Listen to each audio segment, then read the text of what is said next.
to another episode of the Twisted 10. What's up, everybody? Hello. What's going on? I am Adam. I am one of your regular hosts of the show, but there's way sexier guys in the studio tonight, so I'm a little intimidated, and I am not going to be hosting tonight. I can almost confirm you have the biggest dick. Still a couple dicks in here I haven't seen. But that you heard on mic is Jabba the Ron. That is going to be Jabba the Ron. Yeah, fuck. That first Twitch stream did not look good for me. I wonder how big Jabba's dick was. Anyway, sitting over on the futon, one of two seats, and we'll introduce the second seat of the futon in just a minute. I'm Josh. What's going on, everybody? Oh, that was. I hit the button. My bad. What happened? I went to turn down the mic, turn down the volume. I was so confused. Welcome to another episode of. No, I'm just kidding. Welcome to another episode of Adam's in charge of the mixer, where everything's made up and the points don't matter. Josh, that's very good. I got the reference. I love Josh that show. brought in some whiskey tonight. We'll talk about it in a minute. And yeah, it's got me a little hot and bothered. Sitting off mic, producer Googs. We don't have the capability for our live streams to hear the fifth mic right now, so we'll have that done eventually. But sitting off mic is President Googs. You're gonna have to hop in front of the camera in a little while, President Googs, just so everybody can see you. Because you're so damn sexy. But Ron, speaking of sexy, Ron, you brought some company tonight that you kind of teased. I did. And the ladies of the Twisted 10, and maybe some of the guys too, are eagerly awaiting your introduction to your compatriot here. The question was, hey, you don't forget now, when I said I was bringing somebody, we have cameras now. He's not opposed to being on camera. I said, not only is he not opposed to being on camera, he's eye candy for the ladies. So yeah, this is my boy Greg, who I called Keith. I met him. I've known Greg. You almost did it again. 4 years. I know Greg. No, I said it right. No, it's fine. Fumble over my words again. Totally You're fine. okay, buddy. It's no big deal. You're okay. God damn it! I have one drink of that Japanese whiskey and it's all over for You're Adam. all fucked up. Anyway, I've known Greg for a long time, and yeah, we go way back. Just it's spread out, once a year or once every couple of years. Something like that for sure. But very first thing he comes to the studio, Keith, what I'm going to need you to do is sit over there. He's like, Yeah. I'm not Keith. I'm not Keith. Keith. Now, if you're a patron, you now know who Keith is because we dialed him up to tell the Ron Got Tased story last week on the after show. Yeah, That was fun. We called him. We called him unexpectedly. Yeah, he had no idea He I was was not even prepared calling. for the call. But as soon as it called, he said, "Hey, it's Ron. Hey, what's up, man?" Yeah, he wanted to talk about the Miami Dolphins because the game was going on at the time. We're on the show, and we're like, "Hey, I want you to tell the story about the time I got tased." And he's like, "Okay, yeah, I am so ready." And he just laid the whole backstory. It was beautiful. Great story. Out of Ron's two friends, you've got a lot to live up to, is what they're saying. You got to one up Keith. Hey, I found out I'm Ron's friend now too. Oh, that's He right. said it out loud. We made it official tonight. official. Yeah, He's friend official. Jerks. Yes. Anyway, Josh brought something special So Ron brought something special into the studio, which was eye candy. Josh brought something special into the studio, which was mouth candy. Oh, that sounds weird. Okay. So show Twitch what we're sipping on tonight. I've never had this. I was super excited when you showed it to me.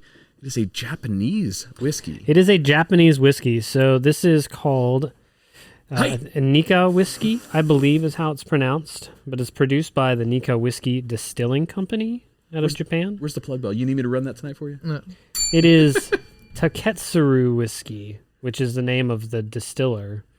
Or I guess the distiller, the guy who puts the recipe together. But he, so the deal is that he left, he went to Scotland and learned how to make scotch, and then went back to Japan and made whiskey with Japanese ingredients. Huh. So it's damn good. There's I've never had a Japanese whiskey, scotch, or bourbon. But I've read tons of reviews on them, and they're good. That is fantastic. Yeah, this is real good. It's real smooth. Yeah, I'm real impressed. It It drinks like a scotch, though. Is it a scotch, or is it just a whiskey that's kind of blended? Well, I know scotch by definition is only made in Scotland. I got it, but so he learned scotch making technique. Okay, yeah, that's what he learned. So, I mean, like you said, it's technically not a scotch. It wasn't made in Scotland, but it was made with Japanese ingredients. But they don't have like a. What'd you say before the show, Greg? Jotch? Jotch, yeah, Japanese Josh? scotch. So they don't have like a name for it. Joke was probably better the first time. Well, I said it when we weren't live. It was my own joke for me because I laughed. It wasn't being recorded. Josh liked it. Both times. And it's not always easy to please Josh. That's true. Sometimes it takes two hands. He does. Nice timing. I like it. Good dog. Good job. No, so yeah, this is. Did you say during the intro when I butchered it? Did you say whose show it is? Did you? No, I don't think we did. No. We didn't mention whose show it was. No, you didn't even really introduce me. You just kind of started talking to me. Oh, really? Yeah, it's okay. Oh no, I did. I called you Job of the Ron. So yeah, that's right. which I fucking love that name. Fuck you. Every time I go back and listen to that was just last week when you coined that one. I'm like, dude, that's fine. That's stuck. Job of the Ron. Every Job of the Ron time? is stuck. Every time? What? Every one time. Well, I watched our video. every time. I do watch our Twitch stream video. Yeah, I've been several going back times. and I cut a few clips. Did you like the clips that I cut, guys? Did. Yes, How did you do good the job. clip cutting? So you go on Twitch directly. You go into just to our channel. You can go with your own account. You don't need the show's account. Something special. Anybody can do it. You go to our channel. Go to the video, and if you find something you like, you just hit. It's like on the video overlay down by like the video settings where everybody puts that. There's another one that just says clip, and you hit that, and it'll take like. I think it's like the 30 seconds before and after your timestamp, and then you can trim it down to get down to like the 10th of a second. So I got Dope. I'm gonna with do that. Ron's thing, I had to cut it right before he started because Ron's thing is already cut. I've seen it. It is. The Moyle took care of it. The Moyle. gross. That's what they do. Well, did. I had a friend of mine who decided to circumcise their child. I had friends. They decided to circumcise. And I asked if the Moyle was handpicked because they thought he was going to be the right person to eat the foreskin. And she looked at me like I was insane. Do you have a dragon coming out of your forehead or something? Yeah, that's... And I was like, no, you need to understand Historically, he's where this accurate. comes from before Yeah. you cut half your kid's dick off. That's very true. All right, so this podcast goes out to our foreskin enabled and disabled people in the world tonight. So Yes. we're thinking of you. We don't want to discriminate against the No, the foreskinless foreskinless or the foreskinned. or the foreskin. Yeah, definitely not. We call those people normal. All right, so So wait a minute. Now I'm That's right, confused. Are you saying it's normal to not be circumcised or to be circumcised? well, by nature or God, no, or just- evolution or whatever I'm you want, it's speaking to nature to society. not be circumcised. I'm speaking to societal norms in the United States. You know, not I think it's to changing. nature. I think it's changing too. I think Josh is absolutely right there. This is such an after show topic, but fuck it, we'll do it. In society, if the vanity of society said everyone must cut off their pinky fingers, no more fucking pinky fingers, just because vanity of society thinks you look weird with your pinky fingers, would you do it? Obviously, we have as a culture. I mean, we've done that to penises. Well, I mean, I gotta fit in. Just saying. I get it. Whatever the case is, there is no necessity, like the myths about cleanliness or about disease or about sexual perversion and all that shit. That's completely hokum. I just want to know, what did the ladies like? That's all I care about. Well, there's some preferences. I mean, some women prefer no foreskin. Some women prefer, a man uncut. I mean, it's all preferences. Okay. I would like to have my foreskin back because I want a place to keep my change. Wow. All right. What's your own nature's pocket? So let's get through our plugs real quick. Do you want me to take it this week? I want to give it a Go shot. nuts, You go guys, nuts. you and Ron usually bounce it back and forth between two of you. It's all you. Go nuts, man. There's pick only up this 4. ball. I There's will 4 drop now. it. I will drop it. Do you so need the pick that ball. sheet? I don't think so. Okay, go for it. All right, so first things first, for our council members and our council elders that are hanging out with us in Discord as well as in Twitch live stream tonight, thank you guys very much. You are the backbone of the show. I know we've got the name of the council elders somewhere, but we'll call you guys out like we're supposed to every week. It's part of our pledge to you guys and gals. But we want to thank you guys very much for supporting the show. The cameras that we have in studio right now were paid for by our patrons. So little things like this is what's very important to us. So if you're interested in becoming a council member and supporting the show, head over to patreon.com/twisted10. That's where you can see the 3 different tiers of support levels we've got. Show supporter, which just means you want to show your love for the show, and we thank you for that, is on there. That's $2 a month. Council member, which gets you access to the exclusive weekly after shows, which are, well, the foreskin topic is kind of a good sample of what that is. That's the truth. It's all over the place. It's where we take our tangents from the show and let them grow legs because we go all over the place. But they don't grow foreskin. They don't grow foreskin back. That no. doesn't grow back. So that's $5 a month for council members. Council elders, which is our cream of the crop, top echelon of our supporters. That's $10 a month, and that gets you. And I forgot to bring it down for a third week in a row, but that gets you the little council elder keychains, as well as the same access to all of the content for our after show. And we dime out every one of our council elders by their either name in Discord or their real name, whichever we've got. You got that list ready? I'm pulling it up. They redid the Patreon app, and now as creators, we can only see the past 30 days of Patreon membership Activity? changes. Really? Yep. Isn't it on back of one of the lists we wrote? I don't. My list was in my chair. Oh, Then it we might be over rearranged here. and cleaned. I can't reach it. I don't know. It's. Oh, that is it in There you back go. of Is there a that? list of names on the back of one of those? Let's see.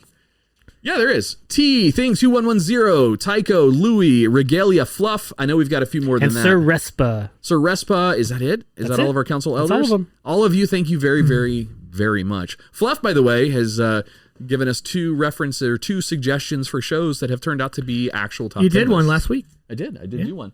And whoa, that's all right. That'll be good on On the floor. forever. So yeah, that's our council elders, council members, and our Patreon support page. So go check that out. If you want to just hang out with the show, free of charge, doesn't cost you anything, go hit Discord. That's on. You can find that on our twisted10.com website at the bottom. There's a little Discord link. Doesn't cost you anything. We don't collect your information. Just go sign up. And it connects you to our Discord where our lobby is and a bunch of other general conversations, not always related to the show, get thrown out there. So go hang out with us in Discord. That's also where you can listen and watch the show live. I think, are we streaming into Twitch tonight? Are we streaming into Discord tonight too, like we did last week? Yes. For the after show, you mean? President Goog Yes. has given us the rock on symbol. So yeah. So the after show, the video streams into there, and the regular show, the audio streams into there. Cool. So hang out with us in Discord. We're now live on Twitch, so twitch.tv/twisted10. So you can go, if you're just listening to us as a podcast, you can also watch us on video and go check us out there. And Josh is dancing fingers. All right, so that was 3 of 4. What did I miss? I missed one. Well, and of course, our show sponsor, Manscaped. Oh, fuck yeah, Manscaped, of course. So for 20% off and free worldwide shipping, use code Twisted10 at checkout at manscaped.com. You almost did it. I passed. Almost 75%. Yeah. That's passing. That's fine. C's get degrees, man. Yeah. Are we still doing the part where Ron disrobes me and actually uses the product to show for video? You look like you are probably a hairy guy. No, I'm not.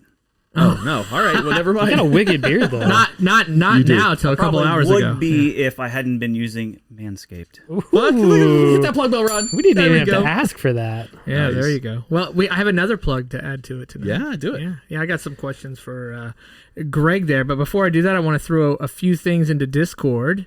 Right? You guys ready? Hold on 1 second there. Make sure I get everything in there, kid. I love Ron's filler information. Yeah, sorry, He I'm starts just- rambling. It's because I was trying to do something there. Does he always go Boston, kid? Boston. Fucking does. Boston. So Greg, I like them apples. question for you, sir. What is Gregatures and how did you come up with that unique name? You know, it's funny you should ask, Ron. Good question. Gregatures is clearly a caricature entertainment company. Obviously, we're the most popular and sought after in Brevard County. Goes without saying. Naturally. We do, live events, caricatures at any live event. So if you name it, we've drawn there probably, or going to. So we'll see you next week. We also do online commission orders from our website, gregatures.com. Dude, we should get a Twisted 10. We should commission them for a Twisted 10 cast caricature. Dude, you totally wicked should, kid. Yeah, definitely. So to answer your second part of the question about the name, there was drugs involved and a parole officer. No, when I thought about getting back into the business, this was the easiest thing I've ever had to think of creatively. I just said, hey, what am I going to call this thing? Caricatures, Gregatures, done. That was it. Dude. Done. Minted it, bought the website. Here we are. Perfect. So you awesome. only do wedding events? Nope. Anything. We've done birthday parties, bar mitzvahs, personal, private parties. Have you people's done any? houses. What do they call it when you when the mohel comes over and you cut off the foreskin? You Yeah, did you we call draw this- the we call this foreskin? Tragedies. Dude, Nice. drawing with the right, scissoring with the left. Isn't that how they do when you say scissoring, I think of something completely different. Moil scissoring? He's going scissor grinding. Ron, we know. So sorry. But me too. We draw anywhere.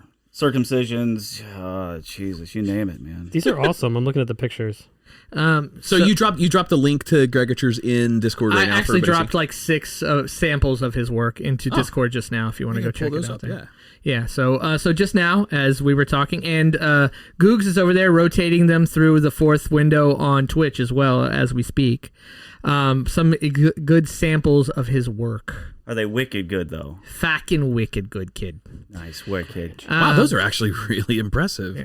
Okay, Adam's just saying that. I paid him $5 before we started. Said, bro, it's a plug bell when Adam says they're good. No, those are actually really good. All right, so I got it. So you go to gregatures.com. Hibernation stiffness. I'm sorry. That's okay. That's awesome, isn't it? Hibernation stiffness. All right, so you go to gregatures.com/contact to book an event and commission artwork, and go to gregatures.com/products to get merch. Heck yeah, son. So it's gregatures.com contact, gregatures.com products. Take this drawing you drew of Twisted... no, I can't put that yet. Never mind. That fucking Dave fucked it all up for us. No, it's okay. We'll get there soon. Do I take my shorts off now? Yeah, this is where you take your shorts off. Okay. Please tell me you did a drawing of Twisted 10 and had Ron get it tattooed. No, he just fucked that joke up. He had a good joke for... Yeah, that's okay. He had a good joke for you. Look, if there's anything that holds true for the cast of the Twisted 10, it is Ron fucking up a good joke. So don't worry. It's on par. It's all good. It's all good, kid. No, I don't think we're like family here. Noise. Fucking noise. So, all right, we got any more show business, or are we ready to turn it over? Or I have one little bit of show business. All right. Googs. There's no business like if it helps any, you could try removing that extender, and we can just move the camera back a little bit. Twitch will just have to deal with the shaky cam for a moment. Oh, what's going on? Just a thought. I'm frozen on the live stream. I thought you were just really still. That dude's the best ventriloquist I've ever seen. He's talking and his lips aren't even fucking moving. He's doing the mannequin challenge and ventriloquism all at the same fucking time. See, the trick is you just grow the beard thick enough, your lips can move and your beard doesn't. I like it when my wife kisses me, though. If I let it get too long, she stops kissing me. Yes. He is 100% correct. I just can't. Yeah, my wife hates when my mustache gets too thick. We don't know each other well enough for me to say. I know she won't kiss me with mine either. I don't think that beard is my problem. I think Greg just hit on my wife. I'm not. What happened? You have a beautiful wife. I'd hit on her too. Fine, I'd hit on her. Hey, Josh, you used to be the best looking host. How do you like that? Now President Goog's better looking, and now our guest is the best looking in the studio. So it's a good thing Margaret isn't here. I can't work under these circumstances, Ron. There's too much pressure. No, we're still figuring out Twitch a little bit. Still putting it all together. So. Yeah, that's for these sure. These things happen. This is absolutely. week 2, 3. This is week 3 of Twitch. Yeah. Nice. We haven't gotten the technology down quite yet. No, for next show we're gonna redesign the whole studio again, so it's a little bit more studio-esque. Everything's gonna rotate 90 degrees. The whole room is rotating. It basically is. Yeah, it's basically gonna rotate. This corner you see. Because you're basically from the. Can you throw? Do we have the room shot up? So if President Goog switches to the room shot, this is like a big 90-degree corner. Well, we're just going to literally take it and put it into that side over there, and then do some little bit better decorating and stuff in the room. But yeah, we're getting there. President Goog's the hookup, man. He's coming back. This is his 3rd week back here too. I'm digging it. He's the man. It keeps coming back. All I gotta do is keep buying him booze. Are we ready to get this show on the road? I mean, I'm ready. Are you ready? I don't know. Yes. Well, no, that was a question. Yes, do it. Yes, I'm ready. Let's all go to the lobby. Less talky, more Twisted 10 lists. Get to the damn show already. I really think Anne is mad at us. She's so pushy. She's pushy, but she's not communicating with us anymore. I think she's hopping ship. I think she's taken her influence to another podcast somewhere. Are we not growing her cult as she suggested large enough? No. And I've been taken off the sex stuff, which kind of sucks. Oh, well then. Did you tell Greg? Has Greg listened to the episode of the cult? I don't know. Have you listened to the Create Your Own Cult episode? I have not. Okay. We did. We created our own cult, and it's taken legs of its own. Oh, yeah, there you go. So yeah, nice. We bring the goats down a little bit in the second part of the show to sacrifice in the studio. That's why the carpet's red. Nice. All right, guys. Are we ready? Yeah, let's do it. So we put into the stream. I called it reverse engineered. That made you very. Oh yeah. You gave me an interesting look. What were you thinking when I said that? I'm horny. Oh man, What does reverse engineered have to do with it? Nothing at all. I just wanted to have sex. Reverse engineered a vibrator. I actually had a specific thing that came to mind. Okay. It was a movie, and I think it was Ben Stiller, but you guys know I'm so bad at the actors thing. But the movie was, he was like a super smart hardware and software engineer, and he would get locked into a room for however long it took to reverse engineer a product, make it better, and they like wiped his memory while he was in there. Ben Stiller did that? I think so. It was one like, he ended up... It was probably like fucking like Bradley Cooper or something. Yeah. So, but the whole premise was that like it started out and it was like some competitor made a new type of display, some 3D display, and he went in for a 6-month contract, totally has memory wiped from while he was in there, but he comes out after 6 months and he's like, here's the competitor's TV, and he like breaks the shell off the back and it's just like a floating hologram, and they're like, you're worth every dollar, and then there's like a whole thing. He like has to leave himself clues to break the memory wiping, or I don't know. It becomes a sci-fi action movie. But Ron, Josh's guess was way better than mine. Can I have a second guess? Yeah, actually, believe it or not, I guess that was a no. He's kind of around it a little bit. Is he really? All right. He is. So here we go. Here we go. Paycheck? You guys ready? that sounds right. It was all about his paycheck. He uses microdots to pass himself hints so he could find what the evil corporation is doing. Aren't microdots drugs you get at raves? That is definitely a street term for acid. There we Ben go. Affleck and Paycheck. Affleck. So- I said Ben Stiller. I think was it's Ben gonna say, Affleck. Ben Stiller is the guy who wore the fat suit in the dodgeball movie. At the end of the movie, is shaking no, his big not man Ben boobs. Stiller. I think you're right. It's Ben Affleck. Okay. And I told you, I'm so bad at the fucking actor Ben trivia. somebody. I don't know why I was mimicking Ben Affleck, boobs. I nicely actually done, have Greg. boobs I can do that with. But So, on July 7th, 1947, it is reported, or not reported, an alien aircraft crashed in the desert in Roswell, New Mexico. These are the top 10 technologies reverse engineered from the crash at Roswell. what the supposed reverse engineered? That's cool. Though. I'm digging it. Yep. That's fun. So there you I've go. got like 4 right at the top of my So head. now I'm go thinking. into Discord, and I'm sure you put it up there as well. I need you to go into Discord right now and check out a little artwork from our boy Greg at Gregatures here. I just threw it in there. Oh, fuck So yeah. our fans. Oh, look at that shit! Yeah, isn't that badass? Holy shit! Yeah, so he the drew- ironic so- timing of us talking about.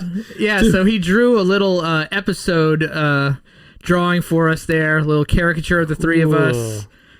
Some aliens, our logo all over the place. Who's the It's guy in pretty the middle? badass.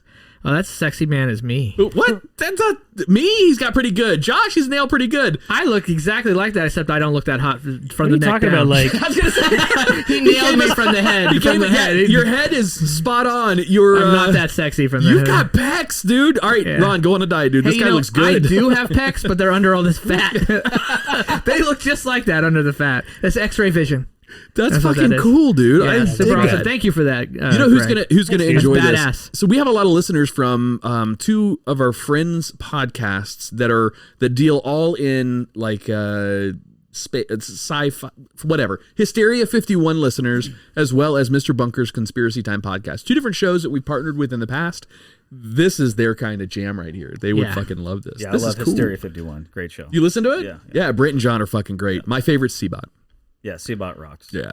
All right, so are we ready? are you sucking up to Anne? Yeah, a little bit. Trying to Maybe get a Ann little back bit. I want her. I miss her. so she doesn't drop us.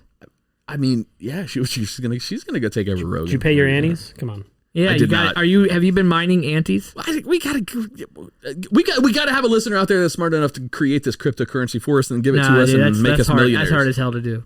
Oh, all right. Okay, so are you guys ready? Yeah, dude, let's do So it. on July 7th, 1947, it is reported, or not reported, an alien aircraft crashed in the desert in Roswell, New Mexico. These reports changed quickly to a crashed weather balloon. It has been said the debris and EBEs, that's the aliens, that's extraterrestrial biological entities, right? Do I have that right? EBEs? Were taken to a nearby military base and the contents sealed at the highest of top secret access. Most people know this story. Some believe it and some don't. In 1961, Lieutenant Colonel Philip Corso was excited about his new position, head of the foreign technology of the Army. But he had no clue what he was about to be handed. Day one, his general hands him a file, pictures and information of the 1947 Roswell crash. Coincidentally, he had been on base watchman when they brought in the wreckage in 1947. He saw things he tried to forget about, but now he would be tasked with attempting to take advantage of this technology no one could really understand, which had just sat there for 14 years. He came up with an idea to either insert these technologies within existing projects as closely matched as he possibly could, or new projects masked as foreign technology. In 1997, 50 years after the Roswell crash and 1 year before Corso's death, he wrote a book detailing every project. These are 10 of the technologies Lieutenant Colonel Philip Corso said he personally oversaw the implementation of reverse engineering to either improve upon an existing invention or create a new one altogether. That's way deeper than I thought you were going to go. This included... That is what she said. This included... Ba-dum-bum. Not to me. This included... Little dick. There you go. Yeah, that's not true. This included using military and civilian scientists and even established tech companies. Really? Yes. Ooh, like All the right, so this is a book called The Day After Roswell. And the way I did this list was... Are there any twists? There are no twists. I mean, Okay. I think the list is twisty enough, I figured. Sure, yeah. No, there's no twists. But the way I did this list was... Number one, I've discovered, and I've wanted to do this before because I want to do this with Snowden's book one time. I wanted to do a list from a book. One thing I discovered is... Reaching for the flag for Snowden. The flag on the play is almost going to be called. Maybe. But anyway, I wanted to do a book off the Snowden stuff, but which I haven't gotten around to yet. But I have the physical book for that. This, I had the audiobook. Very difficult, I'm discovering, to write a list from the audiobook. So what you're going to hear... You can't copy and paste, Josh. That makes sense. Right? So what you're going to hear... Plagiarism's way harder. Yeah, in this top 10 list is... I don't go through each one on exactly how he implemented them, because he pretty much that description I just gave you at the beginning is how he implemented all these. Whether it was an existing military project at the Pentagon, the first one you hear was that, or a scientist at a tech company, a combination of that. It was a Very group cool. of scientists that worked on this project, including the rocket scientist guy, Von Buren. Buren. So let me he ask was you this. part of this. He was part of this group that did this.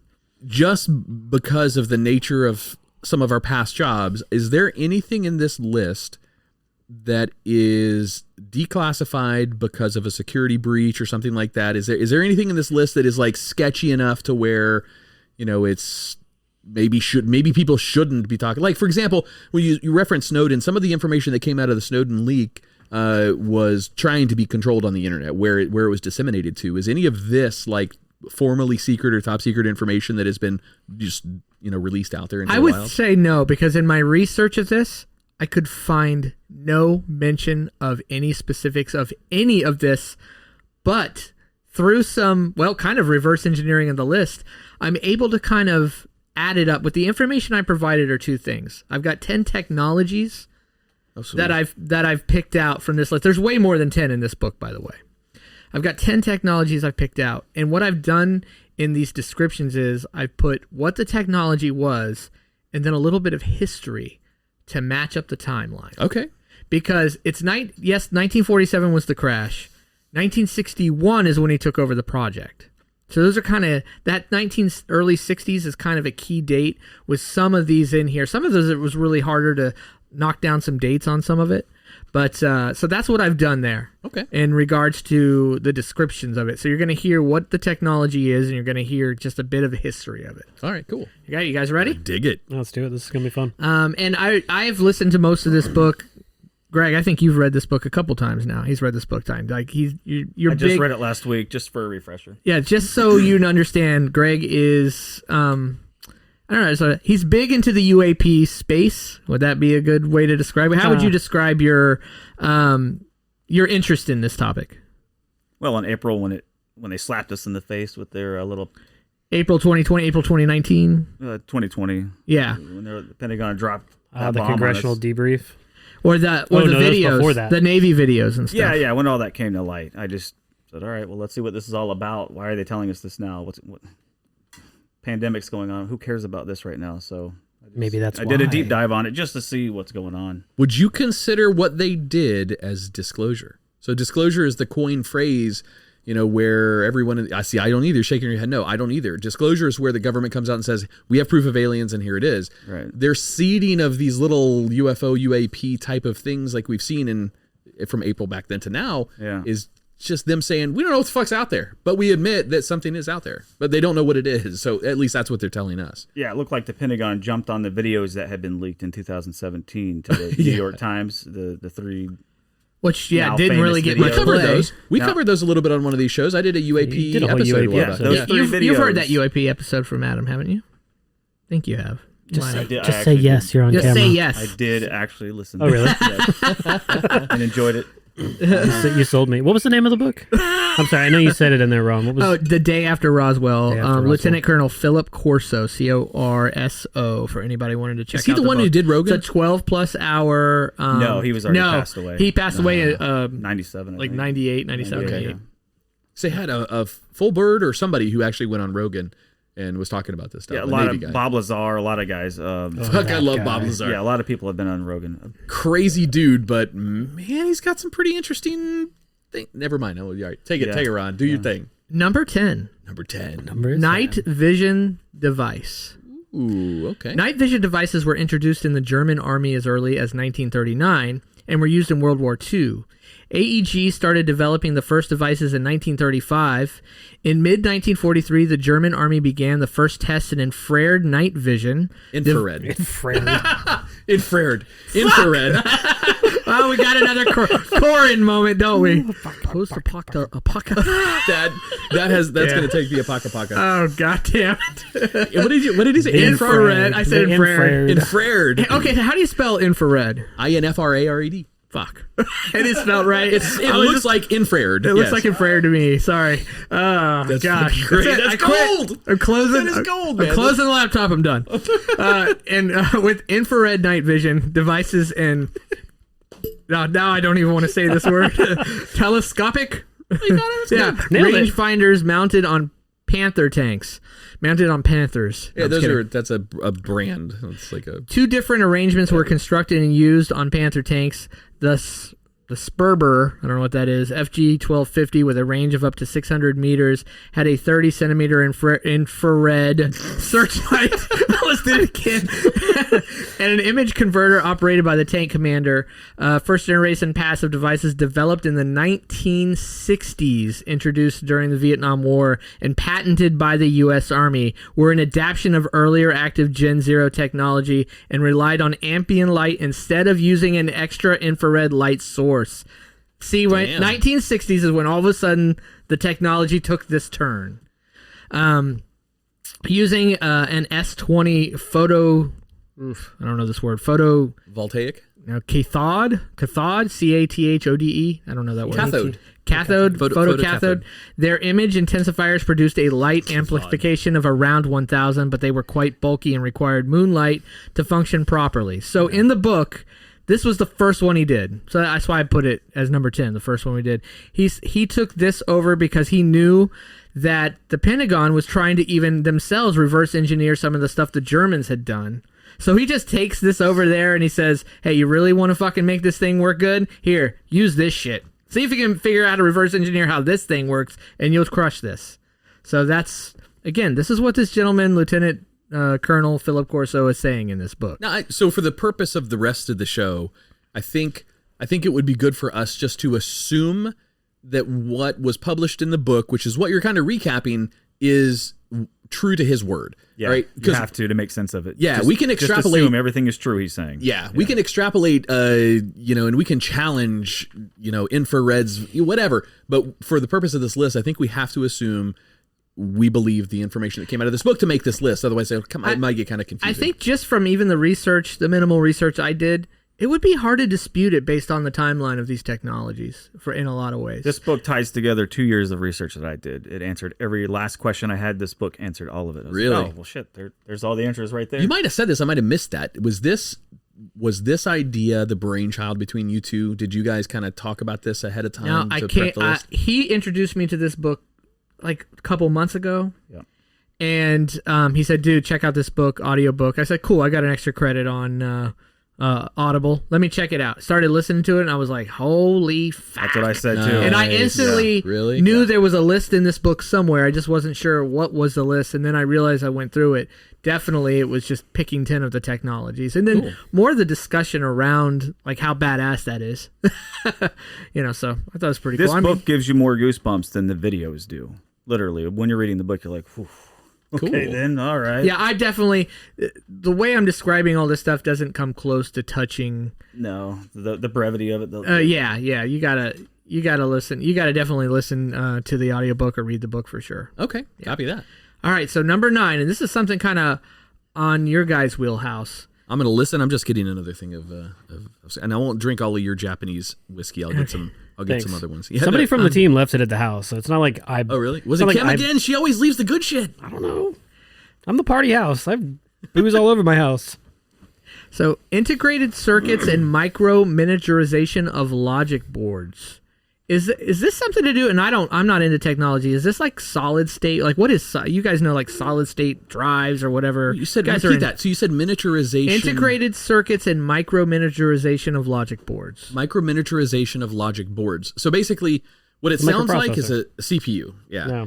It sounds like the firing of transistors, but shrinking it down so small. So transistors are what make a computer think. It's an on or off switch. It's 1 or 0, on or off. That's all it does. It allows electricity through it, or it turns it off. So that's why back in the day, a computer used to be as big as this house because they had so many transistors that you could hold one in your hand. I mean, they were giant. Miniaturization of those transistors eventually got you down to the CPUs that we have now, which you can have millions of them within a tiny little 1 by 1 inch space. So that came out of nowhere. So I think that's what you're about to explain is that's kind of stemmed from the same era. So Greg, maybe if you can remember from the book, remember he kind of described, especially when he first opened this file, like how amazed he was by these little, like circuit board types. And it's like, we had stuff, but it was nothing like what this was. Yeah, he was describing like little hexagonal shaped wafers that when you looked at them in a microscope, they were completely they were fabricated. They were made. They were but you had to see it in a microscope to get down to how but they're basically microchips, if you will. Yeah, definitely. Or motherboards with a lot of microchips on them. So I'm just going to kind of skip to the history of it real quick because you guys have pretty much kind of described for everybody what they are. Do I get the point? Not if we were doing points, you get the point. There you go. Since their origins in the 1960s, the size, speed, and capacity of chips have progressed enormously, driven by technical advances that fit more and more MOS transistors on chips of the same size.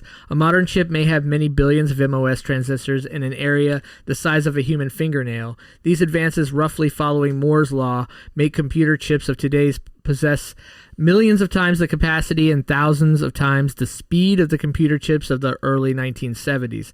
But pretty much these got introduced, if you will, in the 1960s. There we are again. The 1960s coming into play. One more reminder, I won't keep saying it every time. No, you're good. This gentleman took over this project. Yes, Roswell crashed 1947, but all that stuff just sat there like in a room with all the shit in a filing cabinet of a file until 1961 when he was handed this file. So I've always believed that I personally believe that there's aliens, and I personally believe we have had visitors from other worlds. And I do think, I have no inside information for government information, however, I do think that there's knowledge of that has been classified and kept from public knowledge to prevent panic, which our society is panic worthy, so rightfully so. Couldn't even handle toilet paper last year. Yeah, exactly.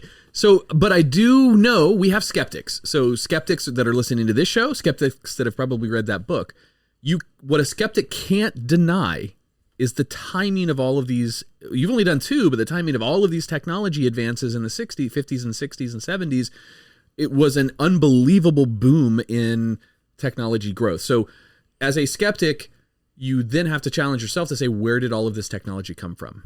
So, I mean, it came from somewhere. Right. Where's the Einstein claiming credit for all these amazing things? Bingo. Yeah. Okay, so that was number 9. So you mentioned something in there too. I think it's kind of interesting. Talk about Moore's law in there, which I wasn't really sure what Moore's law was. So Moore's law is They call it a law. It's more of a theory. But basically what Moore came up with is that with any new technological innovation, in this case, we're just going to call the miniaturized transistor, right? It came out, and then there's this exponential growth curve. We start to figure it out. We get better and better and better and better, and then it hits this plateau where it flattens out, where the technology can't advance anymore in its current state.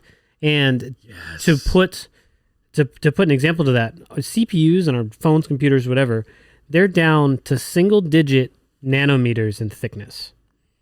They cannot go any smaller, not because of manufacturing issues, but because if they go any smaller, the electrical transisting causes changes in the quantum functions of that electricity. Oh, I get it. And They it get it. does They- not. It cannot They get go any infrared. smaller. They definitely get infrared. They get infrared. Totally infrared. And there's a limitation. Quite literally, electricity travels at the speed of light. So just like a light wave or a radio wave or any other kind of wave other than a surfing wave, it travels at the speed of light. So the smaller you make the boards is what gets you those gains in the speed. That's how they've been able to make these things so much faster and faster and faster. But Josh is dead on accurate. You've got them so close that even electricity flowing across those transistors in that tiny infinitesimally small space will start to have more errors than successes, because the space then hops transistors. The electricity that's flowing on the board then creates the circuit with the next set of transistors. It becomes congested. So yeah, that's 100% right. That was a great. I did get hard for that explanation. Yes, yes, that's my goal. I can leave. I need a pillow. Good job. President Googs, give me a lap pillow To cover your erection. or a lap dance, whichever you would like. I mean, To cover your erection. Yeah, Is that for what it is? for this episode, yeah. Oh, okay, for the whole episode. And Josh's explanation. Yeah, definitely. He did way better than you. Or just for sure. Or just Josh in general. Oh, thank you. Yeah, I did. I mean, I'm lucky that I didn't pronounce it Mower's Law or some shit. fucking infrared is now my new favorite word. Well, you know Infrared. wrong. It's right up there with Corin. And apaca. And a post-apocalyptic. Well, that was just more. I wasn't pronunciation. that was kind of like us making fun of your stutter. That is, Yeah, I feel was bad just about like that one. struggling to get through it. Yeah, definitely. All right, you guys ready for number 8? Yeah, let's do it. Number 8. Depleted uranium projectiles. Enriched uranium was first manufactured in the early 1940s when the United States and Britain began their nuclear weapons programs. Later in the decade, France and Soviet Union began their nuclear weapons and nuclear power programs. Depleted uranium was originally stored as an unusable waste product, uranium hexafluoride, in the hope that improved enrichment processes could extract additional quantities of the fissionable U-235. That's a great movie, right? No, I'm just kidding. U-235 isotope. It's got Sean Connery. This, who I really thought just died last week or yeah, last you were like, month. God, can you believe this happened? I was like, yeah, that was a year ago. My memory's bro. so bad. Ron called me out. I put it in our Discord. I'm like, Sean Connery just died. Like it was October 30th or something is when he died. Of 2020. 2020. I was like, you dumbass. We talked about this on the show. I'm like, oh, fuck. That was funny. I'm an idiot. Sorry. This re-enrichment recovery of the residual uranium-235 is now in practice in some parts of the world. E.g., in 1996, over 6,000 metric tons were upgraded in a Russian plant. In the 1970s, the Pentagon reported that the Soviet military had developed armor plating for Warsaw-packed tanks that NATO ammunition could not penetrate. The Pentagon began searching for material to make denser armor-piercing projectiles after testing various metals. Ordnance research settled on depleted uranium. So this one took a little bit more into the 70s because I think it was more of... Oops, sorry. That's Was that your laptop? Yes, it was. I apologize. Rookie. After testing various metals. So this was a matter of it didn't really happen until the 70s, but it was because the need for it did not arrive until the Soviets had developed the armor plating, which they realized then they needed the technology to do that. So if I understood that right, are you saying that uranium, enriched uranium, made for stronger armor plating, or made for the stronger bullets to penetrate it's to penetrate the armor plating. They used depleted uranium projectiles. Dude, so if you get shot with a depleted uranium projectile and live through it, you're still going to die from radiation poisoning in another couple hours anyway. Well, the good news is that you don't have to worry about that. because you're gonna have a big fucking hole if you get shot with anything that's depleted uranium. That's a good point. He's making some good points Very tonight. valid point. He is, and I've got no dad eyes yet tonight. I think having you parallel with Josh like this. I think Greg in between us, especially. I just look over and Greg just is like, a man muffin. Did you listen? I heard Josh get aroused. Did you hear that? Yeah, Josh is hot for Greg. There's so much sexiness on this fucking couch tonight. If you're watching the Twitch stream, just add a couple comments. What do you think? What do you think of our boys in the beards over there on the futon? Hey, they need to get on that website. What is that website? The beard website. The beard website. What was it called? It was in Josh? your list. It was in your top 10 list. It was Ron's list. It was my list. Oh, it was yours. But Beardly? he joined it, like Beard something. Beard. It's a dating website for dudes with beards and chicks that want to do dudes with beards. I guess if you're a fucking dude, great. I guess if you're a dude that wants to do chicks with beards, that's where you'd find them. But I don't know. I don't think they had. Oh, it's BarnumandBailey.com. That's what. Yeah. I've seen that show before. Noise. Beardly? Beard You something. said Beardly, and now it's stuck in my head. I know, me too. That's all I can think I about. can't remember. Whatever. It was Discord, fun. help us out. I Throw a signed link. up and I created a profile on a beard dating website. Man, that was. And then Margaret found out. Strangely, the first kidding. person to hit him up was Margaret. So at She's least like, oh, hey, She's I like hey, guys in bearded beards. man. she likes guys with beards, but apparently she's looking for a new beard. No, I'm just kidding. That's fine. There's a song about that. Do you like pina colada? Yes, that's right. Very good.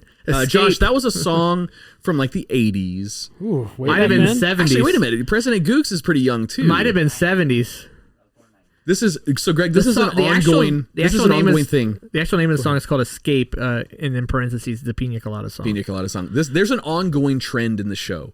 And now that President Googs here, it's just going to get worse. Actually, we can have a battle now. It's the young generation versus Ron and I are 10 years older than Josh. Like each of us And are about Googs. 10. But yeah, now you have somebody. Now it's 50-50. Yeah, it's a battle. We young both suck in pop culture. Young generation. Well, no, you don't. But you're good at your pop culture that was important for your generation. Me and Ron are good at. I still think 80s Ben and Stiller is Ben Affleck. So or whatever. Ben Affleck is Ben Stiller. I'm so useless. That's a good point. That's so true. useless at the name trivia. Remember that movie with the guy who he did a thing. He did He another went in a movie like room. 2 years ago Yeah, with the he's- girl.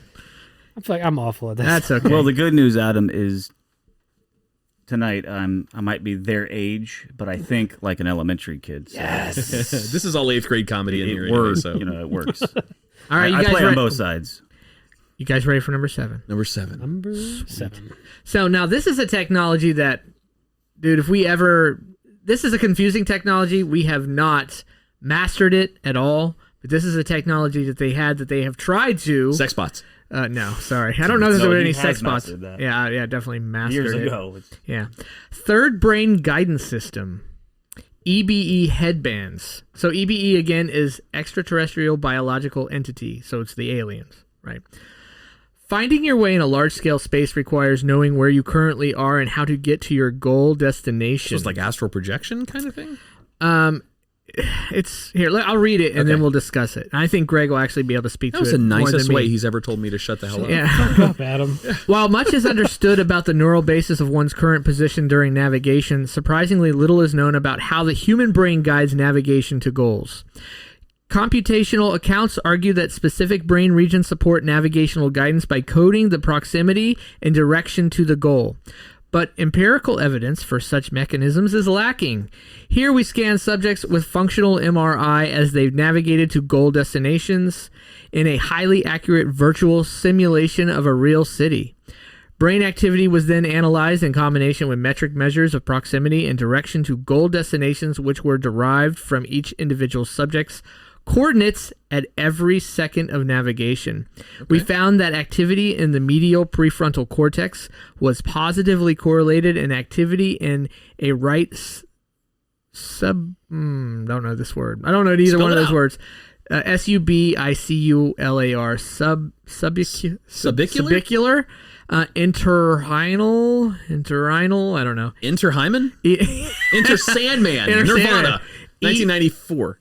Inner Sandman is Metallica. Metallica? God. Tack would be pissed. You just lost your card. Look, if I get it right, It's a part of the zero. brain. How about this? A part of the brain I can't pronounce was negatively correlated with goal proximity. By contrast, actively in bilateral posterior parietal cortex contribution of these 3 brain regions to human navigation. In addition, these findings may also have wider implications of how the brain monitors and integrates different types of information in the service of goal-directed behavior in general. Bottom line, I'm going to let Greg expand on this. Bottom line, they figured out that these people control... Greg's like, oh shit. These people, these EBEs, these aliens, they control the ship with their fucking mind. Yeah, Bottom line. And using some kind of weird headband device suit that they have no clue in this world how it works. Not a clue. Greg, you want to expand on anything that you've... So in the book, they said that a lot of the guys would pick it up and put it on, and as they would twist it around their head, depending on where the central part was, it would give them headaches and stuff. Or it would get weird thoughts and stuff. So it was a very strange device that would fit on the EB's head, like right down to their eyeballs. Wow, and they really? Supposedly, whatever they thought would go through that into their ship. Well, so kind of a form of telepathy, but not necessarily. So it's to apply it to technology that we know, it would be reading brain waves to plot Seems courses. like almost like a Bluetooth, but a wired version of Bluetooth almost. You're sending information from the brain to the ship. So kind of what Ron was saying in that is that you went into a lot of technical jargon. But in essence, a compass needs a north and on a flat surface, a compass needs a north pole and a south pole to get a bearing. All right, so that gives you a bearing. What you said is that the prefrontal cortex was firing pretty accurately given the position of the test subjects inside that simulator. Yet the whatever the hell the other part of the brain was negatively firing, which would give you that two-way point system. That plus minus. But then you added a third one in there, and the third one is the XYZ axis, which is the 3D axis. So maybe they figured it out, but didn't figure it out for how to use 3D space to get a directional association out of a test subject. So that's what it sounds like. So if they have this device that goes on the alien's head or the EBE's head, then that assumes then that we have a body, right? Oh, absolutely. Okay, if you read the book, yeah, absolutely. We had more than one. There's a crew. They have the crew. Whatever. Yeah, they have the crew from the ship. Yeah, man. I had a cool opportunity 2015 or so. I went to a music festival, a very small music festival with a friend of mine, and her boss was there, and he had this headband, this brainwave reading headband that combined the music that was being played to create like real abstract, colorful animations. Some Demolition Man shit right there. It is, yeah. So it would read the music and it would create this like appropriately chaotic color pattern based on the music, but then based on how active your brainwave patterns would cause it to like change and dance, and it was controllable. Yeah, really. And it was pretty interesting. I put it on and they were like, okay, think about something relaxing, like I don't know, sitting on a beach or something. I was like, all right, cool, sitting on a beach, super relaxed, and things kind of slowed down a little bit. And they're like, all right, now think about something the opposite of the spectrum, like rough sex or something like you would be like really mentally engaged with. My mind would go to rough sex on a nice beach. Well, that's fine. That would still that might be check the box. Counteractive though. But it responded because then the art, the colors, the pattern was more active and chaotic and changing as my brain patterns were more active. Thinking we need one of those exciting in the studio. Yeah, I mean, he did it with like $150 worth of kit. I mean, he wrote software for it. That's where the real value was. But like the hardware was not super expensive. Yeah. I'd want a brainwave reading kit in here. That'd be kind of cool. Buy them on Amazon. Really? Yeah. Dope. We got to do some research. It's fun. Sign up for a Patreon membership at patreon.com/. We need to buy us an EBE headband. Yes, wait. We can do an Amazon wish list for the show. Fucking have a listener buy us a headband. Let's do it. That's awesome. That would work. Yeah, but usually people that get a lot of that stuff show their tits, Adam. Will you show your tits for an EBE headband? I'll straight up. Oh, no, I don't want to get us kicked off Twitch because they could be perceived as real women's boobs. You could just throw it in Discord. I mean, they're big. You could throw it in Discord. Could throw it in Discord. We own our Discord. Somebody buys us that headband, then yes, I'll drop an Adam's tit pics in Discord. kind of hard to justify that. We'll go one more. The three of us will stand naked for a portrait. Wait, what? Somebody said feet pics. I'll take the picture. Oh, you don't want my feet pics, I promise. Well, I mean, they're no Steven Tyler feet, but they're no, that's true. That's true. They're not far off. No, I'm just kidding. They're not Steven Tyler's feet. That's true. All right, you guys ready for number 6? I'm kind of still stuck on this fucking headband. Oh, thing. we keep talking about the headband. All right, I'm gonna go to Amazon and I'm gonna look it up. Hang on. I would love to know how much that thing costs. No, so the question I have. Let's talk about the ships for just a second. And if I'm jumping ahead on the list, go ahead. This has to do with that navigation system. So from my memory of like the stories that came out of Roswell and the inspection of the ships, a lot of it's from Bob Lazar's stories as well, is that there's no navigation system. It's like a dome that they're in, or a room that the EBEs were in that was very absent of controls, mechanisms. There was no like helm, there was nothing. This is how they controlled it. Right. So that would make sense. Makes I had never perfect heard there was a sense. headset they wore though. I always thought it was telepathy or some kind of telepathic link that they theorized that the aliens would have with the I ship. had never heard that till this book. Had you heard anything about that until you read this book, Greg? No, I had not. No. So that one's new to me. Yeah. That's cool though. I mean, you have to think about if I can kind of speak to this. I know I'm speaking to this as if I 100% believe it. When I first started reading this book, I'm like, what? And then I'm like, okay. And then you start reading it, and you're like, first of all, Greg said this, and I agree with you. You said, dude, if this guy made this up, why would have he written this book a year before he died? Why wasn't he a Hollywood screenwriter like fucking 40 years ago? Legitimately, this was so well written that he would have made Star Trek like. Fuck Star Roddenberry Trek. would have been like, I don't know what I'm doing. You know. Yeah, exactly. Like this stuff is so detailed. It's like it's so well written. It's just so real. It's like, how would you have made this up? And it all correlates. And it's all not like he had ties together. Wikipedia at the time to look this information It up. literally True. pissed me off how well it tied everything together. You got mad. I've been looking for loopholes the whole time, trying to be a skeptic, being like, no. Would you say you're looking for a poophole loophole? that one? Bad joke. That one. Yeah, nice. All right. So I looked it up. Amazon has 2 that were quickly available. It was the Muse and the Muse 2. They were $280 and like $250. That's not too bad. Yeah, for something that can like read your brainwaves and report metrics to your phone, and like that's what that one's for. Is like meditation. and I'm sleep sure my tracking. brain waves, like my dreams, are real fact up. I don't know if I want to get attached to that thing. Ron, your brain waves keep drawing a 69 on the notepad on the No, screen. that's your brain waves. My brain waves, I don't know. Who knows what they do? Fucking draw. To finish the thought, Adam, they also think that the headband communicates to the ship, and that the ship itself might be some kind of living Intelligent. thing. Yeah. Some form of AI or Yes. Somehow post-biological presence of some kind. Yeah, I mean they've got videos of these things transform shape shifting. Yeah, Really? like video. You can see it in videos where these things are changing shapes mid-flight. No I don't kidding. know. I don't know if the videos are real, but if they are, it's pretty cool stuff. That's fucking cool. But those videos and everything tie back into this book. Just he talks about it. Metals that can change shape and stuff. That goes back to Flight of the Navigator. His ship changed shape. You remember that? That's an 80s reference right there. Did you guys see President Googs and Josh? Did you guys see Flight of the Navigator?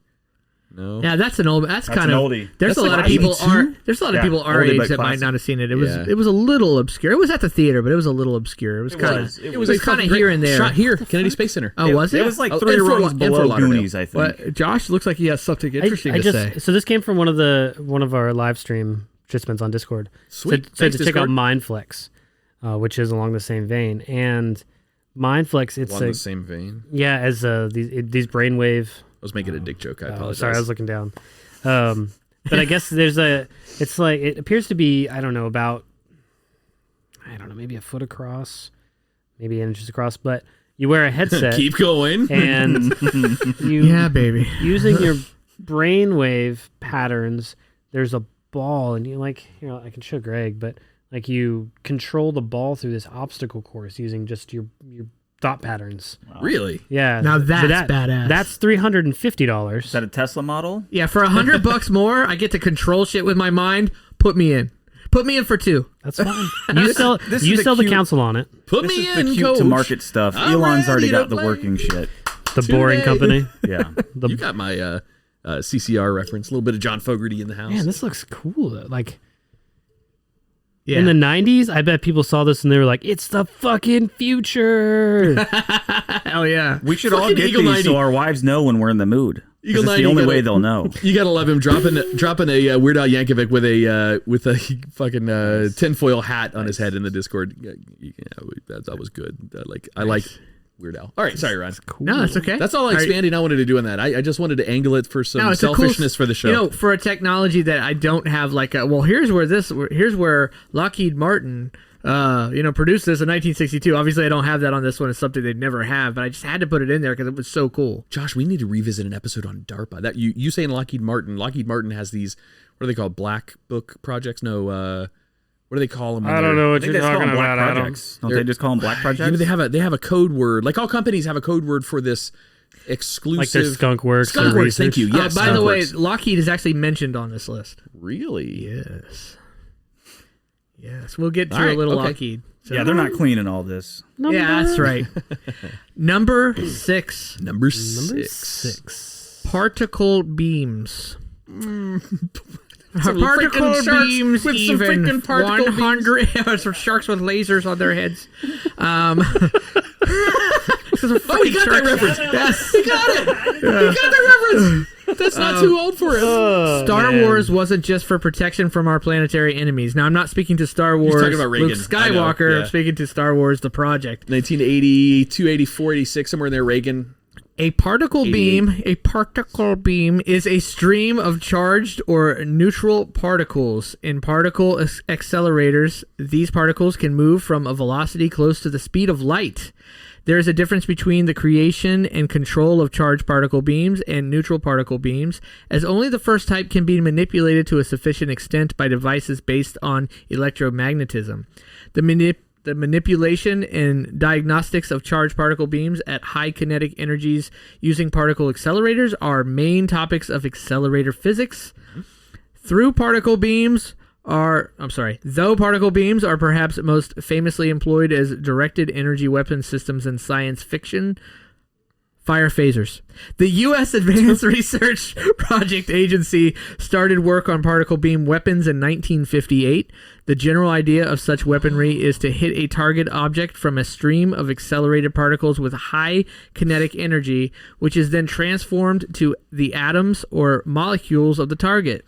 The power needed to project a high-powered beam of this kind surpasses the production capabilities of any standard battlefield power plant. Thus, such weapons are not anticipated to be produced in the foreseeable future. Now, the reason I put this one in... I got a question for you on this. Yeah, the reason I put this in is there is a general theme that you hear about in this book, and I'm going to let Greg also expand on it. You talked about panic.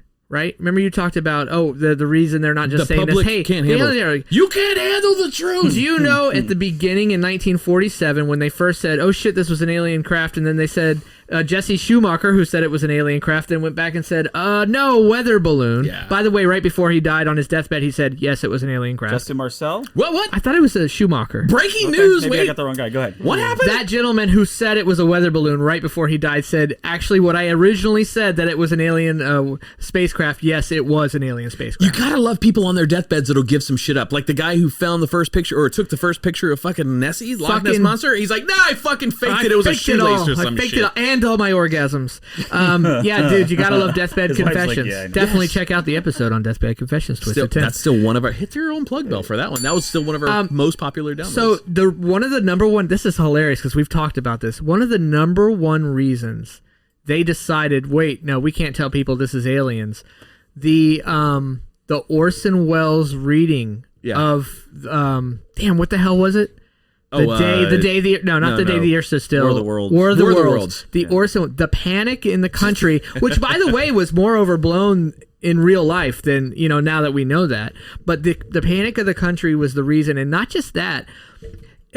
You mean the media made something up? They expanded the idea that people freaked out? The United States government and the military, because remember, the military had all this. The government itself isn't really fully in the know of all this stuff and really isn't still fully in the know. That's why Congress goes to the military. We need to report on this stuff. It's the military that really has this stuff. They have this technology. They have this information. They have the spacecraft. They have all this. It's not the government. It's the military. It's more military secrets. But there's a true panic that these things are here. Their technology is way above ours. and we have to figure out how to protect ourselves. And there's several mentions in this book about why we were created. Well, why do we need 10,000 military? Why do we need 10,000 nuclear warheads when 12 would do? Why did we try and do this, that, and the other? And a few things I'm going to talk about in the rest of the list. So I don't want to give them away. So on this particular topic, you're talking about acceleration of particles. Yeah, but I was going to say Star Wars is another example of it wasn't just to knock out nuclear weapons in space. Right. I dawned on something, and I might be an idiot because other people on the internet might have already found this realization. Might be. I looked up on here because you were talking about all of this particle acceleration with electromagnetism, and that made me wonder, when was the very first particle accelerator ever put into implementation? Okay. Ironically, 1959. Yeah, so same time frame as all of this information that's coming out. So it would be before he took over the project, but then it's just a matter of, I guess they still haven't really mastered that technology. Well, did you guys know that the Navy has shipborne lasers? Lasers. I did. Sorry. No, we Stop are. it. We are, but it's difficult not to innocently. Laser and immaturely. technology is mentioned in the book. It is not on this list. Okay, cool. But it is one of the ones that mentioned. Again, it's not just 10 that he mentions. He mentions more than 10. But we're not the 10-ish podcast. We're the Twisted 10. You so we have to. I never plugged them. So we have to do 10, not more or less. That brings me joy. The lasers you're referring to, aren't they like 10 megawatt lasers that'll take out? I don't know the exact number, but so CNN did a great interview. They went on a ship, and the Navy fired it, but they sent up, basically like a drone. I call it a drone, or they call it a drone. It's like a dummy missile, little RC plane or whatever. Okay. Yeah, just like a little small thing. So they fly right off the ship, and they put a hole in the wing. The fucking laser. They just fire a laser and just falls out of the sky. That's badass. Yeah, so we have. That's the one thing Star Wars. What about photon torpedoes? That's the one thing torpedoes, photon torpedoes in Star Trek are a physical. They look like coffins. They're what Josh is referring like to bombs. is just particle accelerations of light energy or X-ray energy or some kind of radiation-based energy. It's phasers. It's the phaser bank. But the difference is, in Josh's case, in the Navy, you can't see a visible trace. Like in Star Trek, number one, their phasers go slower than the speed of light, which is fucking great. It's like a third or half the speed of light or something like it, because you see a laser moving across the sky. You don't see that. Especially in classic Star Trek. But did they make the sound? That's what I want to know. What does it sound like? Does it sound like Star Trek? And if it doesn't, can they make it sound that way? You would never hear that hitting you, because the speed of light's faster than the speed of sound. Anyway, but you would never hear you would just hitting you. Suddenly a hole. Not exist. Fuck. Yeah, you would not exist. All of a sudden, I got a hole in my chest. Vaporized. That shit is cool. I dig the laser technology that is in place. Have you seen CNN's little interview? We talked about it, I think, a few years ago. I say it's several years old now. Yeah, we've definitely discussed it for sure. But being friends with Adam, that means I can tell you my stories all over again and again and again. See, that's the benefit of having no long-term memory. Every day's brand new. Every day is special. So that was number 6, right? So we're about to go to the break. How are you guys feeling about this list? I've been plugging it for a little while. Right? You know me, I like to sell my list to you guys, especially just to get you pumped. Did I? I set you up with the boner. Am I getting you off? Oh yeah. Okay, Dude, I wanted to make sure. I am very, very much digging this list. I like stuff. I didn't know about the book. I'm gonna go, because of your recommendation, I'm gonna go buy that on Audible. I love all. I listen to all my books on Audible. It's a 12.5 hour. Really? Book. Yeah, it's a long one. That'll take me a couple nights to listen to. I like that. Who's next? Who's next list, by the way? Josh is yeah, good luck following this, motherfucker. My list is already written. I had a council member give me an idea, and I ran with it. My list is done. My bumper is written. My headers are separated. With some of the best artwork we've seen on the Twisted 10 so far with a character of the cast? Certainly not. And by the way, show themed. And maybe that won't be the last time that happens. Dude, that's awesome. Dude, Ron, plug Gregatures again for us. Gregatures, plug yourself some more, buddy. Yeah, I'm looking up our... You mean Gregatures where you go to get, commissioned artwork, gregatures.com, or book a live event at your next wedding or corporate event or birthday party or sexy private party, which, yes, we've done one or two of Do you those. do boudoir caricatures? Man, we've done some really cool private parties. I can't go into more detail due to NDAs. Swingers. Yeah, but, swingers. You know, You actually have some NDAs on Did that? you go to the That's villages? badass. Did you go to the we had villages some in a very row? nice, I don't very want to nice know. lady folk ask us to keep our mouths shut. Nice. That's badass. But anyway, yeah, any party, anywhere they want us to draw, we'll go. That's fucking awesome. Yeah. Well, very cool. So you're going to be listening to... Wait. Stop the music. Stop the music. That hurt. I just completely lost said boner. Boner deflation. I'm so sorry. Oh, you're good. But brace yourselves. Uh-oh. Winter is coming. What the writers of Game of Thrones didn't want to tell you is that Bran was actually in a wheelchair because he didn't trim his balls with Manscaped. Poor guy thought it was okay to trim his balls with a traditional razor or hair trimmer. Not sure what you want as a gift for the holidays? Well, Manscaped is the ultimate gift, and they're here to change the men's grooming game, and you can get 20% off plus free shipping by using code TWISTED10 at checkout at manscaped.com. You're fucking awesome. And that is why, Josh, you're in charge of the business side of the podcast. All right, so you're going to listen to, we teased this a little bit a while back. This is brand new Truphonic. Yes, we knew we were supposed to drop their album here in studio, but hey, shit happens, coordination happens. Let's blame it on COVID, right? Anyway, this is Too Late from the brand new, just 2 weeks ago released album, Jambiguous. Yes, that's Jambiguous from Truphonic. This is the song Too Late. Discord, we're hanging out with you in the break. We'll be right back. Ever sipped into a dream? How could this be reality? Separated from the known and told to stay at home. I can't say I'd wait here forever. My eyes can't see that all fate will fall on sons and daughters. I hope it's not too late.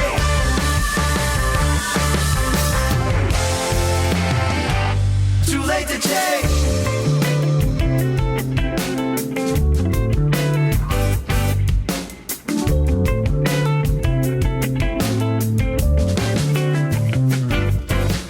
Tell me why you can't relate.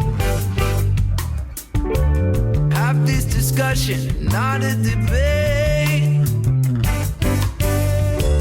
Get your side behind your screen. Offended by everything. So tempt me and fill me up with anger. Hey, what good is that? Our fate should bring the world together. And I hope it's not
afraid to change.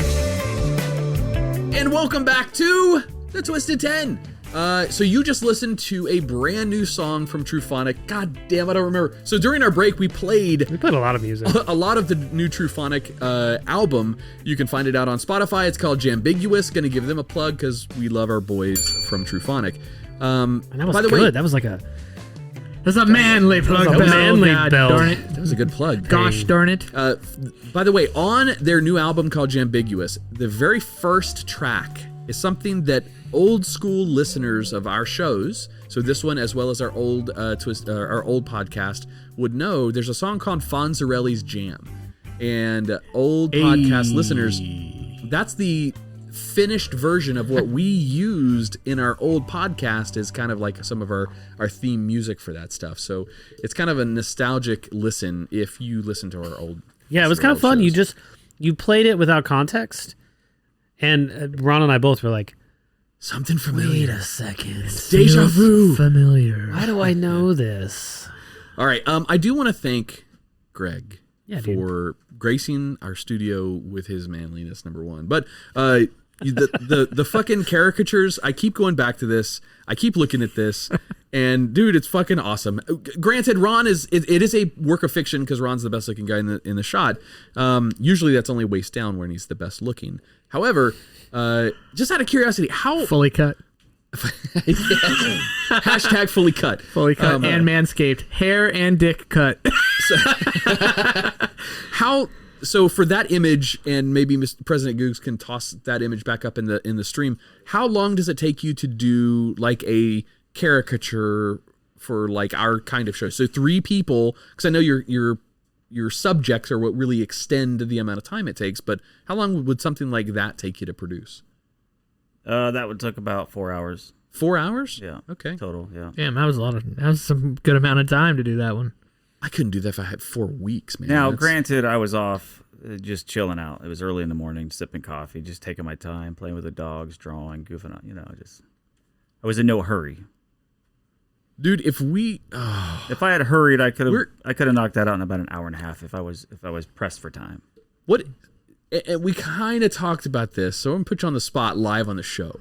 If we paid you, not asking for friendly favors, but if we paid you for that, would we be able to do a once a week version of a caricature themed around the host and the episode that they have each week? That was kind of what we had been talking about. You want me to take it? Yeah. So his business partner already spoke to me and asked me, and I said I would talk to you guys, but I couldn't yet because I didn't want to spoil this whole thing, the reveal of the picture of the show, that he'll do one a week. He's already agreed to do one for each show. Now that means you guys will have to get with him ahead of time so he knows what the theme is, so he can reveal it for the show. So for a weekly copy read. We record every Tuesday usually, unless sicknesses or health or something else get in the way. We record every Tuesday at 8:30. So getting with you ahead of the show on weeks that are my hosts would be like a Tuesday at about 2:00.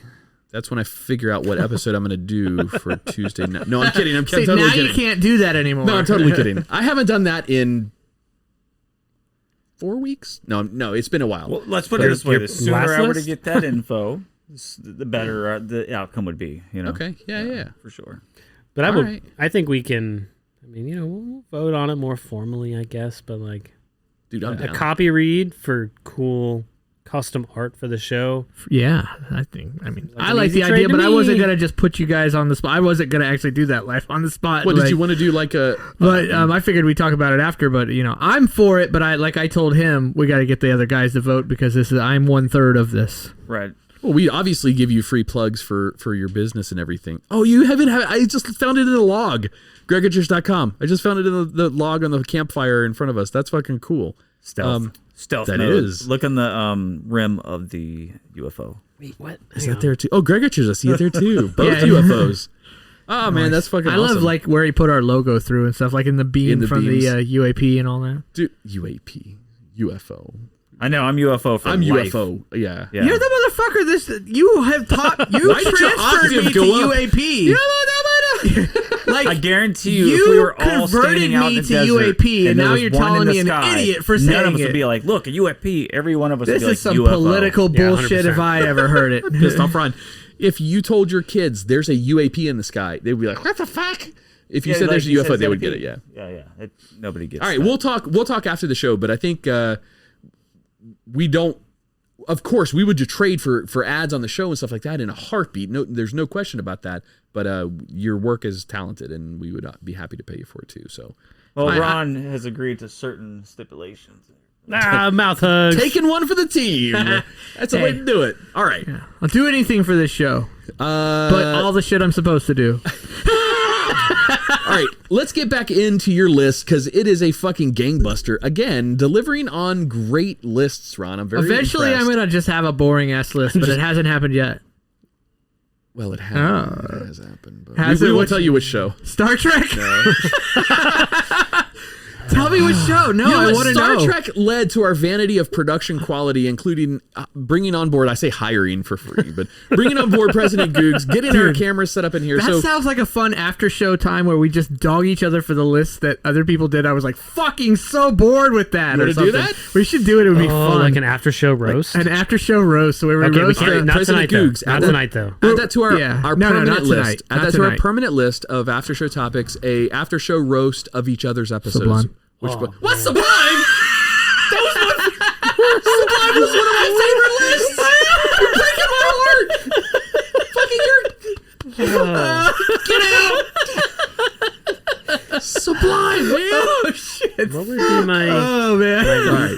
You know what? Okay. That was I am great. gonna go to old episodes because I'm going back and listening to our old stuff for the whole show notes. Oh, thing we're that we talked roasting about. now? Are we roasting? No. Okay. Not right now. I'm saying I think I'm gonna lean into some of the older stuff. I should play you guys tax episode we See, never aired. wait a minute. So what was my first episode? Number like 88. So 1 through 87 minus the one I hosted in there. No, I'm I just don't kidding. I'm remember, joking yeah. with that. You guys had some kick-ass stuff back in before I was on the show. Fucking Dan Cummins. You know what? Dan And the Cummins, ironic, the Flat Earth episode. Oh my god. the Flat Earth Roundtable. In fact, Discord, our council members and council elders kind of talked about that while we were in the break. So for the listeners of the podcast who don't hang out with us in Discord or aren't part of Patreon, which is perfectly fine. We love you guys and we need you to continue the show. You hear just the Truphonic song during the break. But what really happens, like tonight, we hung out in Discord during the break for a solid 20, 25 minutes, just shooting the shit in studio, talking to Discord, talking to our Patreon members, just having fun with them. And I don't really remember where the point of the conversation was going, but we talked about the Flat Earth and Dan Cummins and a few other ones. Dan Cummins' episode on our show was the top 10 Wild West outlaws, and one of them was completely bogus and made up. Ironically, his topic this week is a Wild West outlaw, and I haven't finished it yet, but I'm hoping he throws us a plug. But he must have like an affinity for that subject. Like that's something he's into. He loves the Old West. Or He was Wild probably West. used in this show to test pilot. Like, I'm gonna see if this subject's interesting. Let's use that twisted 3 tin years thing. ago. Apparently, he found it wasn't interesting.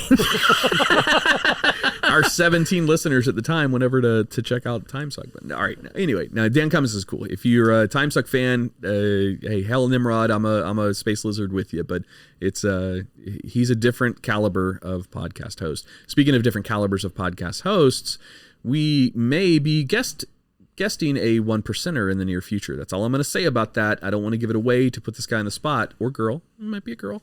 But we may have a 1%er, meaning somebody in the top 1% of all podcasts out there, coming to hang out with us on an episode of the Twisted 10. So almost as much of a tease as saying Trufonic's going to come in studio. Yeah, and they're going to come in and release the new album. Yeah, exactly. Not Hey, I don't want to make them feel bad. They weren't ready. I mean, they didn't have their list put number together. 5. All right, give us a recap. Thank you. dude. Fucking rein it in. Yeah, Give us so a rein it recap in. on your list. All right, and go from there. so obviously this was the top 10 technologies reverse engineered from the crash at Roswell.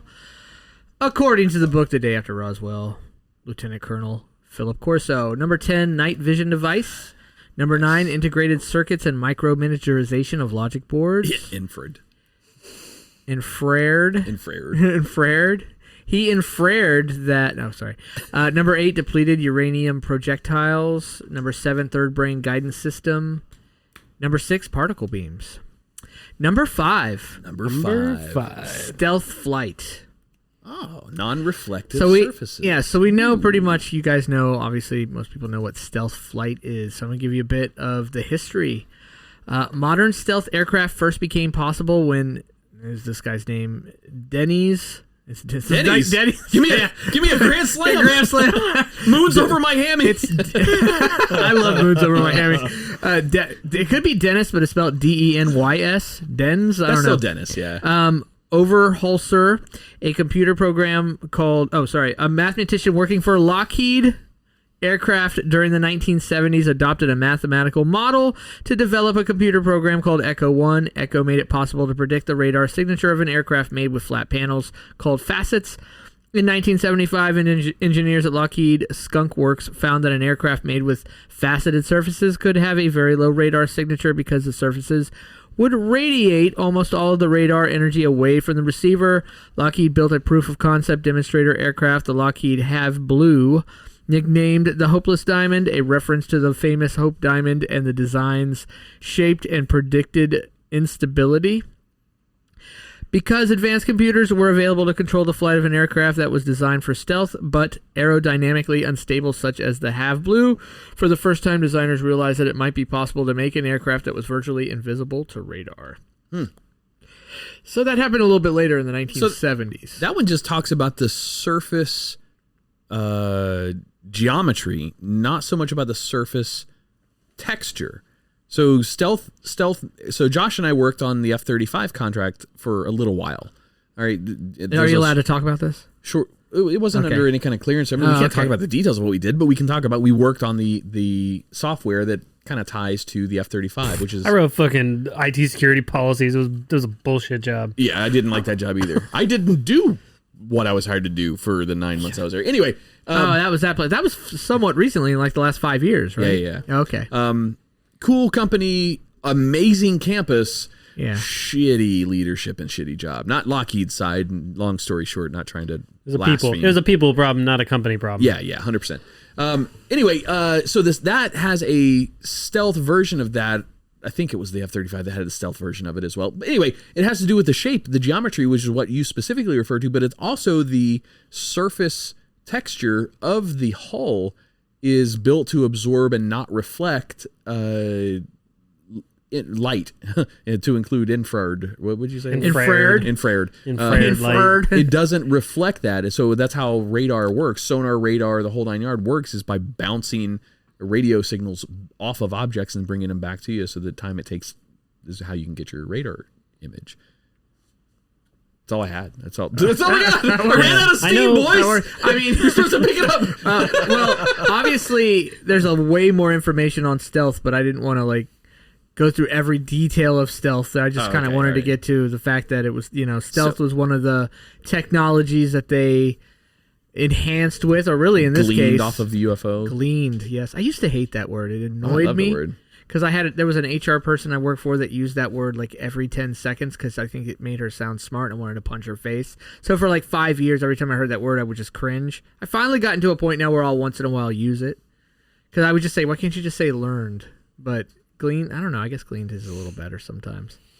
I don't know. Is gleaned and learned the same exact definition? I don't think so. I wouldn't think so. All right, that sounds like a tangent we won't get into. Well, how about I'll bring it back? I have actually sat in a stealth fighter jet. Really? Yeah. Nice. In the 90s, my family. So I come from a military family, and the base that we were at in Germany was the maintenance, resupply, refueling depot for Desert Storm. Was it Desert Fox and then Desert Storm? Desert Storm and then... Yeah, I know, the 90s, the military operations in the Middle East. But they would fly in from stateside, and they would land where we were at in Germany. And the 90s was a very different world, so they would just have a hangar that just had fighter jets and the stealth F-22? fighters. What'd you sit in? No, this was the actual stealth fighter? I've sat in a stealth fighter, yeah. Really? Yeah. The now decommissioned, unclassified stealth fighter. I'm sure there's something newer and greater, but the super angular wedge-looking thing. They're talking about bringing back the Concorde. I know we're tangenting off your list hardcore, but they're talking about bringing back a version of the Concorde for international flight for commercial passengers. Sign me up. I'm sure it won't turn into a lawn dart this time. It wasn't that many though, right? It was a few of them, but it was a fault in their design. And back then, because it scared so many people, they lost their ass on that design. Yeah. So they would never have profited. That's why it went High down. altitude supersonic flight. You have if you have the slightest depressurization at 90,000 feet, everybody's dead. Was it 90? Did it fly that high? I don't remember exactly how high it was, but I was gonna say I think that's you need oxygen above 12,000. So yeah, I think the ceiling for we had this conversation last week. What's defining an astronaut? I think the ceiling for any kind of military vehicle that is non-orbital is like 60 or 70,000 feet. Beyond that, you're in orbit. You're considered a vehicle, a space-based vehicle. You have no ability to use air pressure to change your velocity or your trajectory because the air is so thin at that point. The atmosphere is basically nullified at that point. Vector thrust. We can tie the Concorde back to Ron's alien theory or stories because there is a video of a Concorde booking it, and then there's a little white UFO that comes and hangs out with it, drops down, and then shoots off. No shit. Yeah, it's pretty cool. There's From, like, way the 70s more or 80s. videos out there than just the one or two we've seen that have made their way to the public. This now. one's from like the 80s, but it's like, they were test flighting a Concorde, and you see a UFO just hanging out with it. I think you showed me that video It's pretty wild. You don't. a few months ago. My favorite If theory it's a on fake video, good on them. It looks good. my favorite theory on aliens is simply they're not from another planet. Like Fermi paradox still would be intact in this case, but the aliens that we are perceiving in these vehicles that we can't explain the physics behind how they function are simply humanity From the advanced future? in a different parallel universe. That's weirder than the shit I'm saying. Why would that be any stranger than, others being here in some pretty cool spaceships? I think it would be cooler if it's aliens from different galaxies or different star systems that have made it here because of the distance they would have to travel. The specificity of coming to our solar system is impressive. Yeah, out of for the sure. billions of them that are out there, to know that, there's some sort of weird radio signal coming from this place. What Let's if they're go check just them from out. Alpha Centauri, like 25 light years away? That's 4 light years away. Alpha 4 Centauri is our years, closest sorry. neighbor. Yeah, no, Yeah, that's okay. nerd. It is a trinary star system. Alpha It's trinary, yes. Alpha Centauri A, Alpha Centauri B, and the C? step sister. Anyway, I don't think it's C. It's something. fucking some know. other. I think it's some other name. I'm just going to talk shit until we get back on topic. That's my plan. All right, Okay. dude, take it back over, Ron. All right. We're gonna tangent hardcore. So that was number 5, stealth. Number 4, electromagnetic propulsion systems. Ooh. One of the first recorded discoveries regarding electromagnetic propulsion was in Railguns? was in 1889. Sorry, When Professor Elihu Thomson, nailed it. yeah, totally, made public his work with Nailed it. electromagnetic waves and alternating currents. A few years later, Emile Bachelot proposed the idea of a metal carriage levitated in air above the rails in a modern railway, which he showcased in the early 1890s. In the 1960s, Eric Robert Lathwaite developed the linear induction motor, which built upon these principles and introduced the first practical application of electromagnetic propulsion. So first practical application, 1960s. In 1966, James R. Powell and Gordon Danby patented the superconducting maglev transportation system, and after this, engineers around the world raced to create the first high-speed rail. From 84 to 95, the first commercial automated maglev system ran in Birmingham. It was a low-speed maglev shuttle that ran from Birmingham International Airport to the Birmingham International Railway System. In the USSR at the beginning of the 1960s at the Institute of Hydrodynamics, Back in the USS. Back. and in the Russia USS, back laid in down the USSR. experimental foundation of electromagnetic accelerating of bodies to hypersonic velocity. So again, Ooh, that's wait, you jumped there. 1960s having hypersonic would be pretty impressive. So Theoretically, they I laid guess down it the would experimental foundations for it. They didn't actually have it. So again, 1960s first true implementation of this, first applicable physical So isn't that actual what- thing happening. I mean, let's apply that to modern day. Isn't that what Elon Musk just tried to do with his Hyperloop? Yeah, thank you, President Googs. The Hyperloop is that underground single vehicle transportation system. You basically drive your car onto a platform and then it maglevs you fucking like fast as hell from LA Sort to of. New York or wherever it was projected to be. Isn't that what that does? It is. There's a significant component that ties everything together is that the tube is Money. also close to a vacuum. Is it? Wait, resistance. I saw something years and years ago when they talk about the transatlantic tunnel. So a tunnel from New York to London, underneath the water, and the way they anticipated the actual travel would be that a vacuum thing that just sends you so fast there. It's like minutes. A vacuum from would New be, York to London. So the only reason it'd be a vacuum, and correct me if I'm wrong here, but the only reason it would be a vacuum is because air creates resistance, and that slows you down. That I don't recall the exact reason when I mean this is like one of those fake mockumentary type things that Gotcha. What if they could do this is how they would do it, here's the obstacles they would ignore, here's how the travel would happen, etc. Isn't the technology on the Hyperloop, isn't that kind of what Musk was trying to do? Isn't that what he was doing, is a completely frictionless transportation system from point A to point B? The problem, it has to be in a straight line. As soon as you turn a little bit, the G-forces just kill everybody. That's a good point. President Goog's chiming in off mic tonight. Sorry, President Goog. So it has to be in a straight line. The minute you turn, you lose your G-force. You know, this could apply to Star Trek here. They don't have any inertial dampeners on the Tesla maglev Hyperloop The system. dilithium crystals definitely, not there either. Definitely a problem. It's a good point, though. Yeah. You take a turn, your face is smashed up against the window. Fuck! Sorry, I was doing the Spock thing there. So does this also apply to railguns? I know I said that I blurted that out at the beginning of this particular topic. Railguns are built on the same theoretical technology, magnetic propulsion of ammunition. Sorry. Magnetic propulsion of ammunition, so you have zero. It's almost like a zero impact bullet traveling potentially faster than any bullet we've ever had fired. And wouldn't it need to travel in a tube? You need to set up here, hold the end of this tube first, so I can shoot you. Well, I mean, you'll faster than what our current guns can. If you have rail guns, if you have good enough magnets, then no.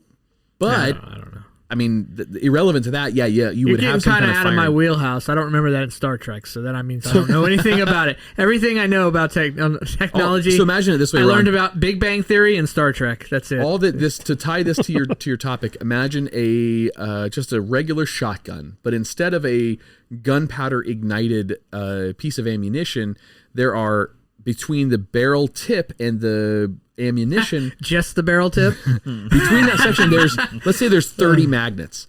All right, and when I pull the trigger, those magnets reverse polarity so fast and push that little opposite repelling magnet. They push it so fast that each magnet it passes at milliseconds at the moment continue its projection and its speed increase. All right, and it's virtually impactless, meaning that whole process until it hits something, it just goes forever.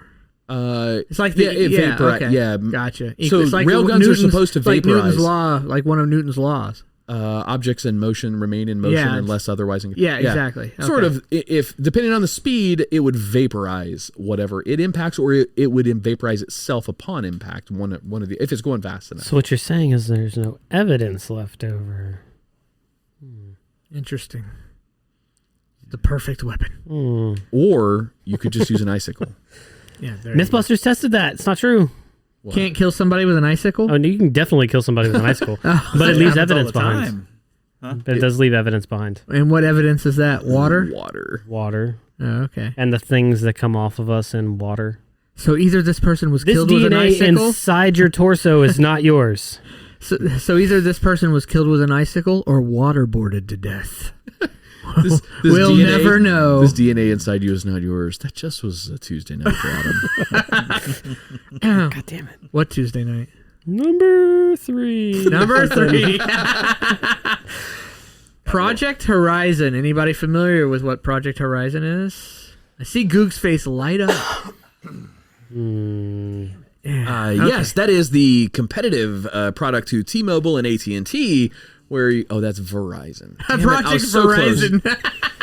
Can you see me now? Can you see me? I was going to say, can you hear me now? Damn it. Okay. Project Horizon was a 1959 study to determine the feasibility of constructing a scientific military base on the moon. at a time when the U.S. Department of Army, Department of the Navy, and you need a real strong Navy presence on the moon, and Department of the Air Force had total responsibility for U.S. space program plans. On June there 8th, are subterranean lakes on the moon. On June 8th, 1959, a group of Army Ballistic Missile Agency, ABMA, produced for the Army a report titled Project Horizon, a U.S. Army study for the establishment of a lunar military outpost.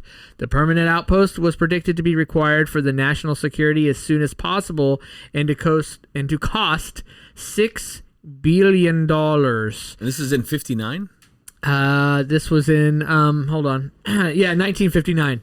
The projected operational date with 12 soldiers was December 1966. Horizon never progressed past the feasibility stage, being rejected by President Dwight Eisenhower when primary responsibility for America's space program was transferred to the civilian agency NASA. So this goes more into what I hinted on before. Remember I talked about the George Orwell reading of War of the Worlds and the mass hysteria. Also, the discovery of this alien spaceship with all this awesome technology that we couldn't, even begin to defeat, created panic within, the military and the some of the members of the government that were in the know of it to, like, we have to protect ourselves against these aliens because what if they come and take us over? I mean, we're so outmatched by this technology. What do we do? So have tens of thousands. Well, I don't know if they had tens of thousands of nuclear weapons when 10 would do, and a moon base and Star Wars particle beams and all this stuff was still reaction to this fear that all these projects that were created, many of them that never happened. That's not a moon. Yeah, that's not very good. It's a space station. See, I can do Star Wars too. A lot of this, and I don't know if Greg, if you want to kind of take it from here a little bit more. I mean, he discusses a lot of this in the book. It kind of created a panic within the military community as well. Just how outmatched they were when they saw this spaceship and the awesome shit it had. Yeah, for sure, dude. They knew immediately they were outmatched. Like, what do you do? What do you do with this? Something that can fly that fast, Yeah, fly that fast, has these kind of weapons, et cetera, et cetera. So, can defeat the laws of physics. Yeah, the law of physics as we know it. Yeah. Please tell me you're going to touch on the element, the Bob Lazar. Are you going to touch? All right, so we can inject that here. Yeah, because that's part of what you were talking about. So does the book at all touch on the Bob Lazar element 152 or 153 or whatever the fuck the element number is? 115. 115. Nope, thank you. It doesn't. Because that, at least in Lazar's stories, he has an answer for how do these spacecraft move at these speeds and these changes in physics that would just turn us into jello inside. Yeah. All right, because if we were a passenger in one of those tic-tac vehicles that were, fucking going all over the place, then we would not survive based on how rapid the speed is.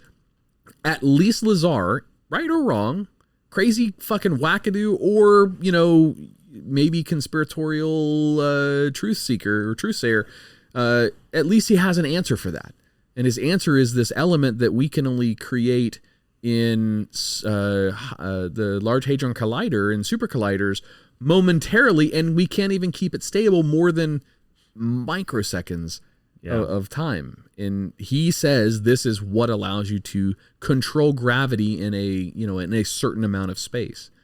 Yeah, that'd be pretty cool. Yeah, but they don't mention it in the book at all. I don't think so. I mean, maybe I missed it, but maybe Bob Lazar is just full of shit. We could be, but I don't know. It doesn't sound like he's full of shit. I mean, I don't think the book really. This book focuses on the reverse engineering of technologies and the implementation of that, or projects or whatever, based off the reaction more or of less the aliens. what Bob said.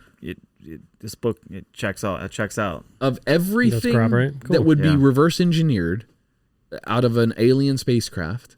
I think one of the most groundbreaking, fundamental things we could learn is if Lazar's story about element 115 is true. Yeah. If we could potentially harness the ability to manipulate gravity in a field that surrounds a ship of that size to prevent inertia, you have solved the problem with interstellar travel. You've solved the problem with maneuverability. With thrust, you've solved the problem with payload issues. You've solved the problem with launch. You would have no longer the need to launch a vehicle. You just push a button, element 115 kicks in, and you're suddenly in space. You know what I mean? It's if that's the case, that is the biggest takeaway from the Roswell crashes, in my opinion, at least, if it's true. Yeah, so either Corso and them didn't know about the element 115 or they didn't mention it. There is something interesting coming up that I think you're going to find interesting based off what you're asking right now, though. Is it what's the thing off Star Trek, the room that creates the holodeck? Is it holodeck related? Yeah, totally. There was a total holodeck in the alien spaceship. No. I'm on board. No holodeck. Damn it. Sorry. No sex bots for you. If Star Trek... No sex bots, no holodeck with orgies. For all the bad acting Star Trek has, at least they gave us the coolest sci-fi thing ever, the holodeck. Yeah, for sure. True. There is some bad acting in Star Trek. Well, you talked about that. You called out... It's known for that. Out number one. Now, the number ones two? with Christopher Pine and Zachary Quinto and all those awesome top-notch acting and stuff, but not everything prior to that. Yeah, 100%. Yeah, it's almost like they purposely... Like, people interviewed, like, he was good, right? Yeah, he was really good. Yeah, we can't use him. We need somebody much worse than him. Yeah, Jonathan Frakes, now that's what we're talking about. That's number there. one? Riker, that's Number Riker. two. Yeah. Is he number Riker, one or number he two? calls him number one. Number one. Yeah. Number one. Okay. He's his number one, like his right hand man. That guy's the worst actor in the world, but he's He is. fucking good looking. He's he was definitely good looking. Yeah. For sure. Okay, tangent over. Number two. I bring up a good looking guy and Ron just takes it off. Yeah, it gets me uncomfortable. Sorry, Discord, I was trying. Yeah, there you go. Number two, ion propulsion ion propulsion Option drive C. or Impossible ion drive? thruster. Oh, ion drive. Okay, so a little different. An ion thruster, ion drive, or ion engine is a form of electric propulsion used for spacecraft propulsion. It creates thrust by celebrate ions by accelerating ions using electricity. An ion thruster ionizes a neutral gas by extracting some electrons out of atoms, creating a Adam Poston creating a cloud of positive ions. Those ion thrusters rely mainly on my own clouds. electrostatics as ions are accelerated by the Coulomb force, Coulomb force, along an electric field. Temporarily stored electrons are finally re-injected by a neutralizer in the cloud of ions after it has passed through the electrostatic grid, so the gas becomes neutral again, Adam's gas, and can freely disperse in space without any further electrical interaction with the thruster. That's almost like the impossible drive, a drive that requires no real fuel source. No real fuel source or external fuel source. It creates its own fuel source as it moves along. Suborbital tests were conducted during the 1960s, and in 1964 the engine was sent to a suborbital flight aboard the Space Electric Rocket Test 1. You know what? If you listen to us for grammatic accuracy, just some of the none shit. of us get this shit right. Yeah, you know what? If I was reading an erotic novel, I promise you I could say dick and ass right every single time and never get it wrong. It successfully operated for the planned 31 minutes before falling to Earth. The test was followed by an orbital test Cert 2 in 1970. So again, the 1960s. There we are. So they tested it. They tested the ion drive in orbit, is what you're saying there. Yes. Right towards the end. There's I like to call it a conspiracy, but it's more of a rumor, an internet rumor, that the EM drive, the impossible drive, has been tested as well. And man, I would love for that to be declassified and see the results, if that even was tested officially. Or we'll find out in another 24 years. The best question I saw posed against it or towards it was, okay, let's say you make a drive that can go faster than light, whatever, instantaneous travel. How do you make the ship attached to it go with it? I was like, A theory of relativity. Well, that's a pickle.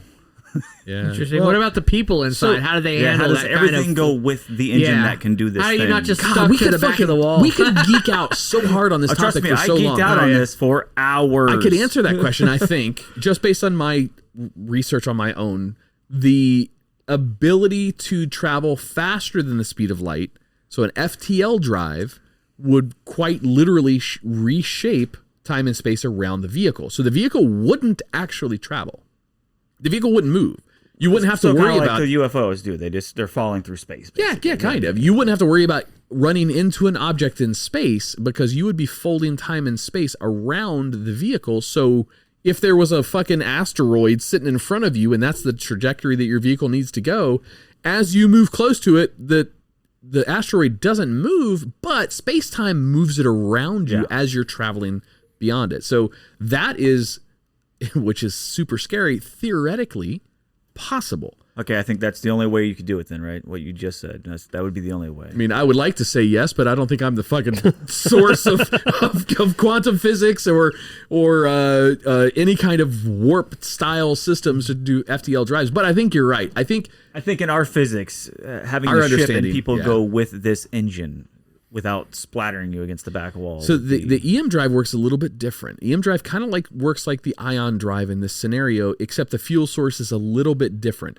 The fuel source for ion drive is electromagnetically charged cloud. What was it again? Electrons out of atoms. Okay, so pulling electrons out of something in our presence, in our existence.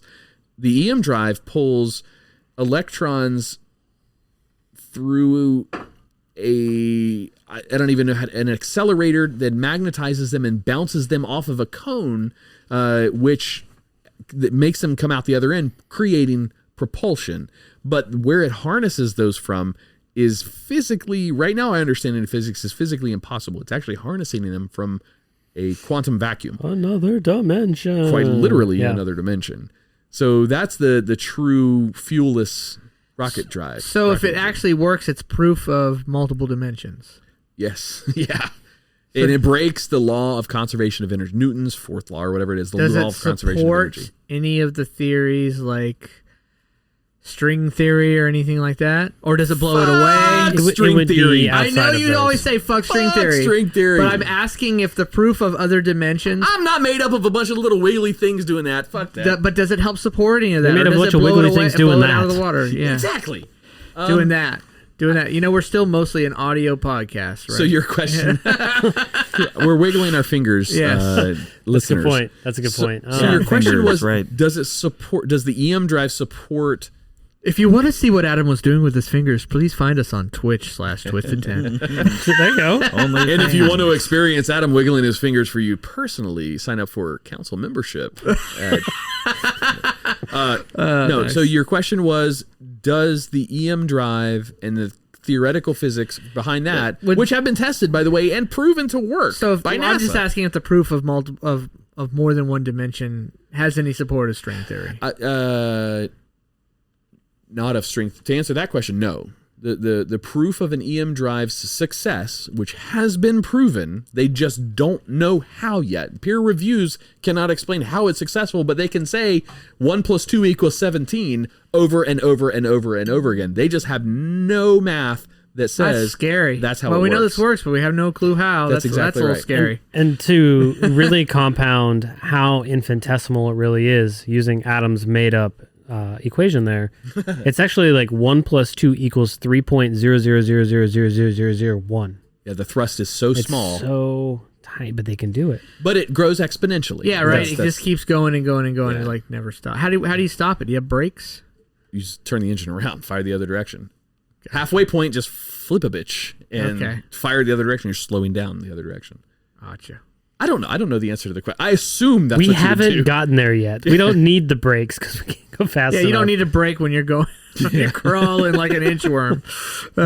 How do they stop? They put their foot down. Man, you are so... My God. As much as the Twisted 10 listeners love this type of topic because I hope that they like us because of our passion for our subjects, but they gotta be like equals to us because we are completely geeking out here. We are completely nerding out, and hopefully we're not losing people. Some people out there may be going, fuck are they talking about? He says dick every once in a while, so I'm on board. That's okay.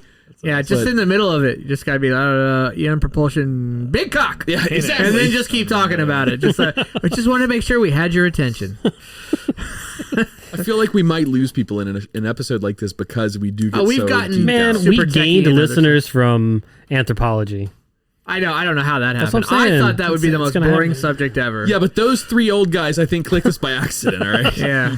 There was another similar propulsion system from a video game franchise, but it is still a real theory, which is the Mass Effect engine using gravity manipulation, like you were talking about, Greg, but instead of it being something that can move the entire ship, the way it works is broadly generalizing this fake thing. There's a black hole at the front of the ship that they can control, and they fall into the black hole that they're holding. So they're like, I get it. Yep. yeah, so it like pulls them along, and that's what allows them to. They just Kind stop. of the theory of what's going on with these UAPs. It sounds like, and we've kind of touched on some themes here. It sounds like a lot of wherever we're gonna go with true travel, True phonic? yeah, with true phonic, with true travel, like to another galaxy or even not that far, what have you, another solar system. It's going to be something about creating some sort of vacuum, if you will. You know what I mean? Or a bubble of some kind. yeah, some kind of bubble of some kind, just in that range somewhere. Obviously, I'm really super like layman termsing it out a bit, but or it could go to the Einstein-Rosen bridge. It has nothing to do with the bubble at all. You create the wormhole. You create the pathway. You don't create a bubble around the ship. You create the pathway the ship travels through. yeah, that's So what they there's did another in option. Interstellar. And many other. Oh yeah, many Star other Trek. shows Oh yeah, too, Star Trek was Have going you ever through seen- wormholes. You know who did the best way back in the day. representation of the Einstein-Rosen bridge? Was the movie Whimsy. It was like a child's movie. Was it the kid is like spider webs?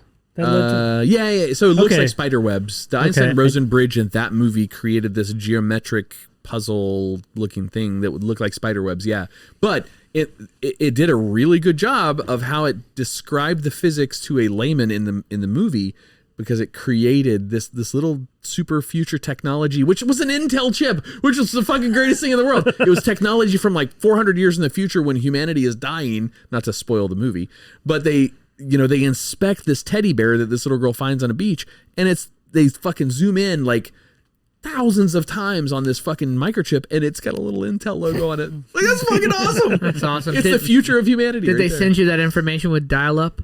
I'm just kidding. That was bad. Okay. There you go. Whatever. Fuck off.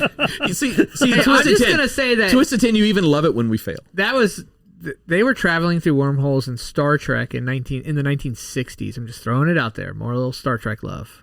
Yeah, warp drive isn't a wormhole though, is it?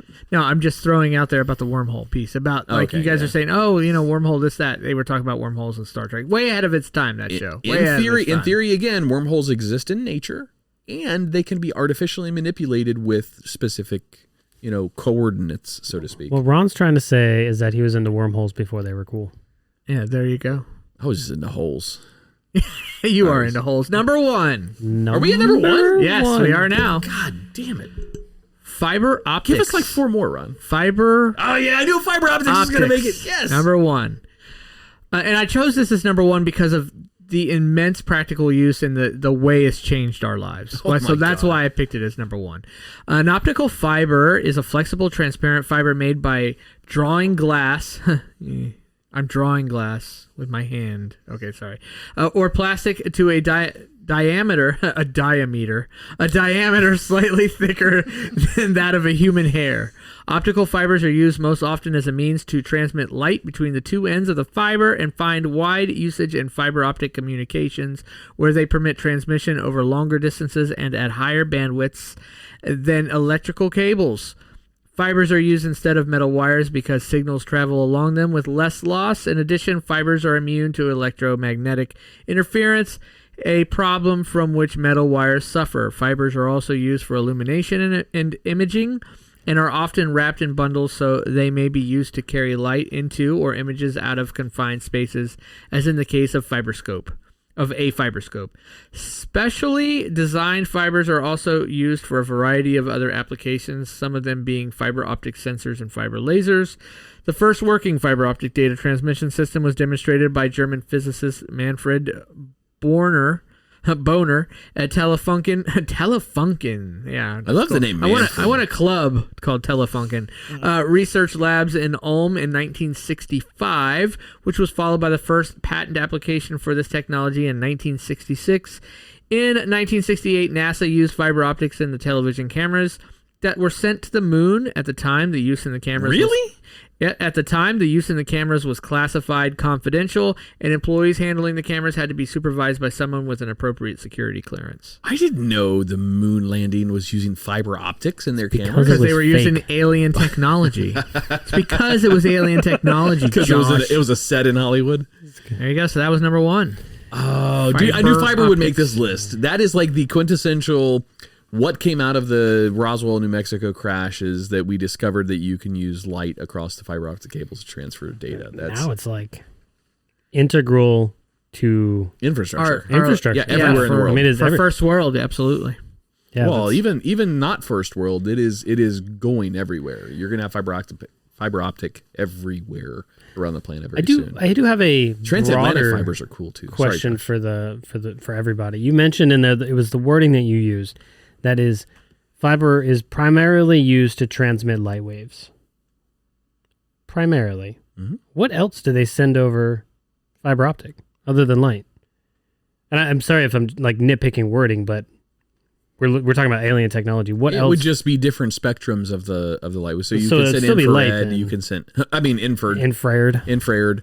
You can send God the spectrum of light. I guess is what that is. Is what that's referring to. What's that? Googs is saying vibrations. Vibrations. Maybe? Now you would have resistance over Good distance. vibrations. Yeah, I don't know what the answer is. I know what we're listening to on the way home. Hell yeah! Look at the little Beach Boys up in here. Heck yes.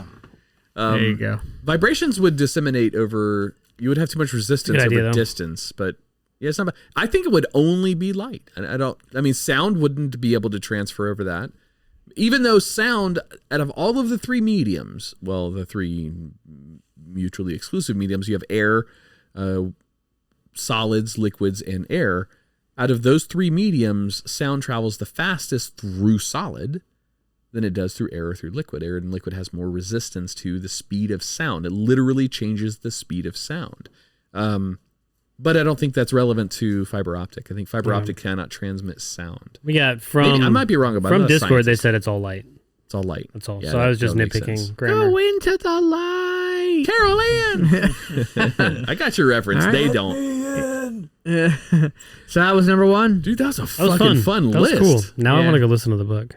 Yeah, definitely. I'm buying the book. yeah. Again, the book, Day After Roswell, Philip Corso, Corso. Listen, Nice. dude, one of two things. Either he's the best science fiction writer ever, or he's telling us some truths. And if they're truths, it's pretty it's wild. You know, and honestly, both of those are great outcomes. Who narrates the book, the audiobook itself? He narrates it. Oh, he does. So Yes. that makes That's me... not him? I don't think so. I think it is. I don't know. Let me look. So that makes me Sorry, I extremely apologize. excited when the author of the book I does agree, their but own I don't think voiceover. It's All right, I I'm think going- This is a William guy. I'm somebody going back. else. Hold Oh, on. really? I could be wrong. but- You get Let passion. me You get mo- so much more passion when you have the actual author of the book narrating the book. It's just even if they're not a good speaker, you get Yeah, like, additional passion. When Stephen King narrates one of his audiobooks, it's hilarious because he's got that Boston accent. Yeah. Route 9. I Take Route 9, apologize. kid. No, some guy named William J. Burns does it. It's called a Greg. Yeah, my bad. So Anyway, I like to pretend like it was him. Just helps me. it's a guy with a New York accent. It's a fun. It's believable. I did. I found a needle in a haystack last week, Greg. I did a New Jersey accent that Ron, or 2 weeks ago that Ron, and Josh clipped it. That Ron actually gave me. Yeah, praise Adam for. is not I am known for doing accurate No. accents, but he actually did pretty good on this one. I am horrible with accents, but I still have fun with them. Some of them are real tough, and some of them not so much. Good eye, mate. All right. What do we got to plug? So, Greg, give us some more information real quick on Gregatures. And Okay, I mean, if you want to buy some merch or place a commission order, you go to gregatures.com. You can just look for the contact section or just gregatures.com Ding. /contact. There's the delay. There it is. That delay in the plug bell that you heard was only purely due to the Discord and Twitch stream delay. Yeah, it had nothing to do definitely. with Ron's attention. I was listening to what he was saying. I just didn't give him a plug bell, which was rude, really rude. I didn't plug bell my guest. You didn't plug bell your guest. It's all right. Yep. No, that's cool, man. We're gonna talk offline because I think Josh, Ron, and I and President Googs will have some conversations about what we can do with you. But I think, yeah, baby. Yeah, you're parked behind me. You can't get out. Going on here. can you make my dick the biggest? Have you done? I know you mentioned you had this guy's drawn more dicks. some informal NDA parties, but have you done nude caricatures? There's an extra sound in there. Mostly nude, I guess you could say, but not 100%. No. It's so That's awesome. The caricature art form is so. I was trying to find the right way to word it. You want to do a nude with the three of us, don't you? There's a lot of exaggerating going on. Yes, there will. Yeah, I'm trying to find the right way. Yeah. The body is so downplayed in caricature, but in nude art, it's the opposite. It's about the body. Yeah. Generally. Yeah. I'm all about the body. Oh yeah. All right. Anyway.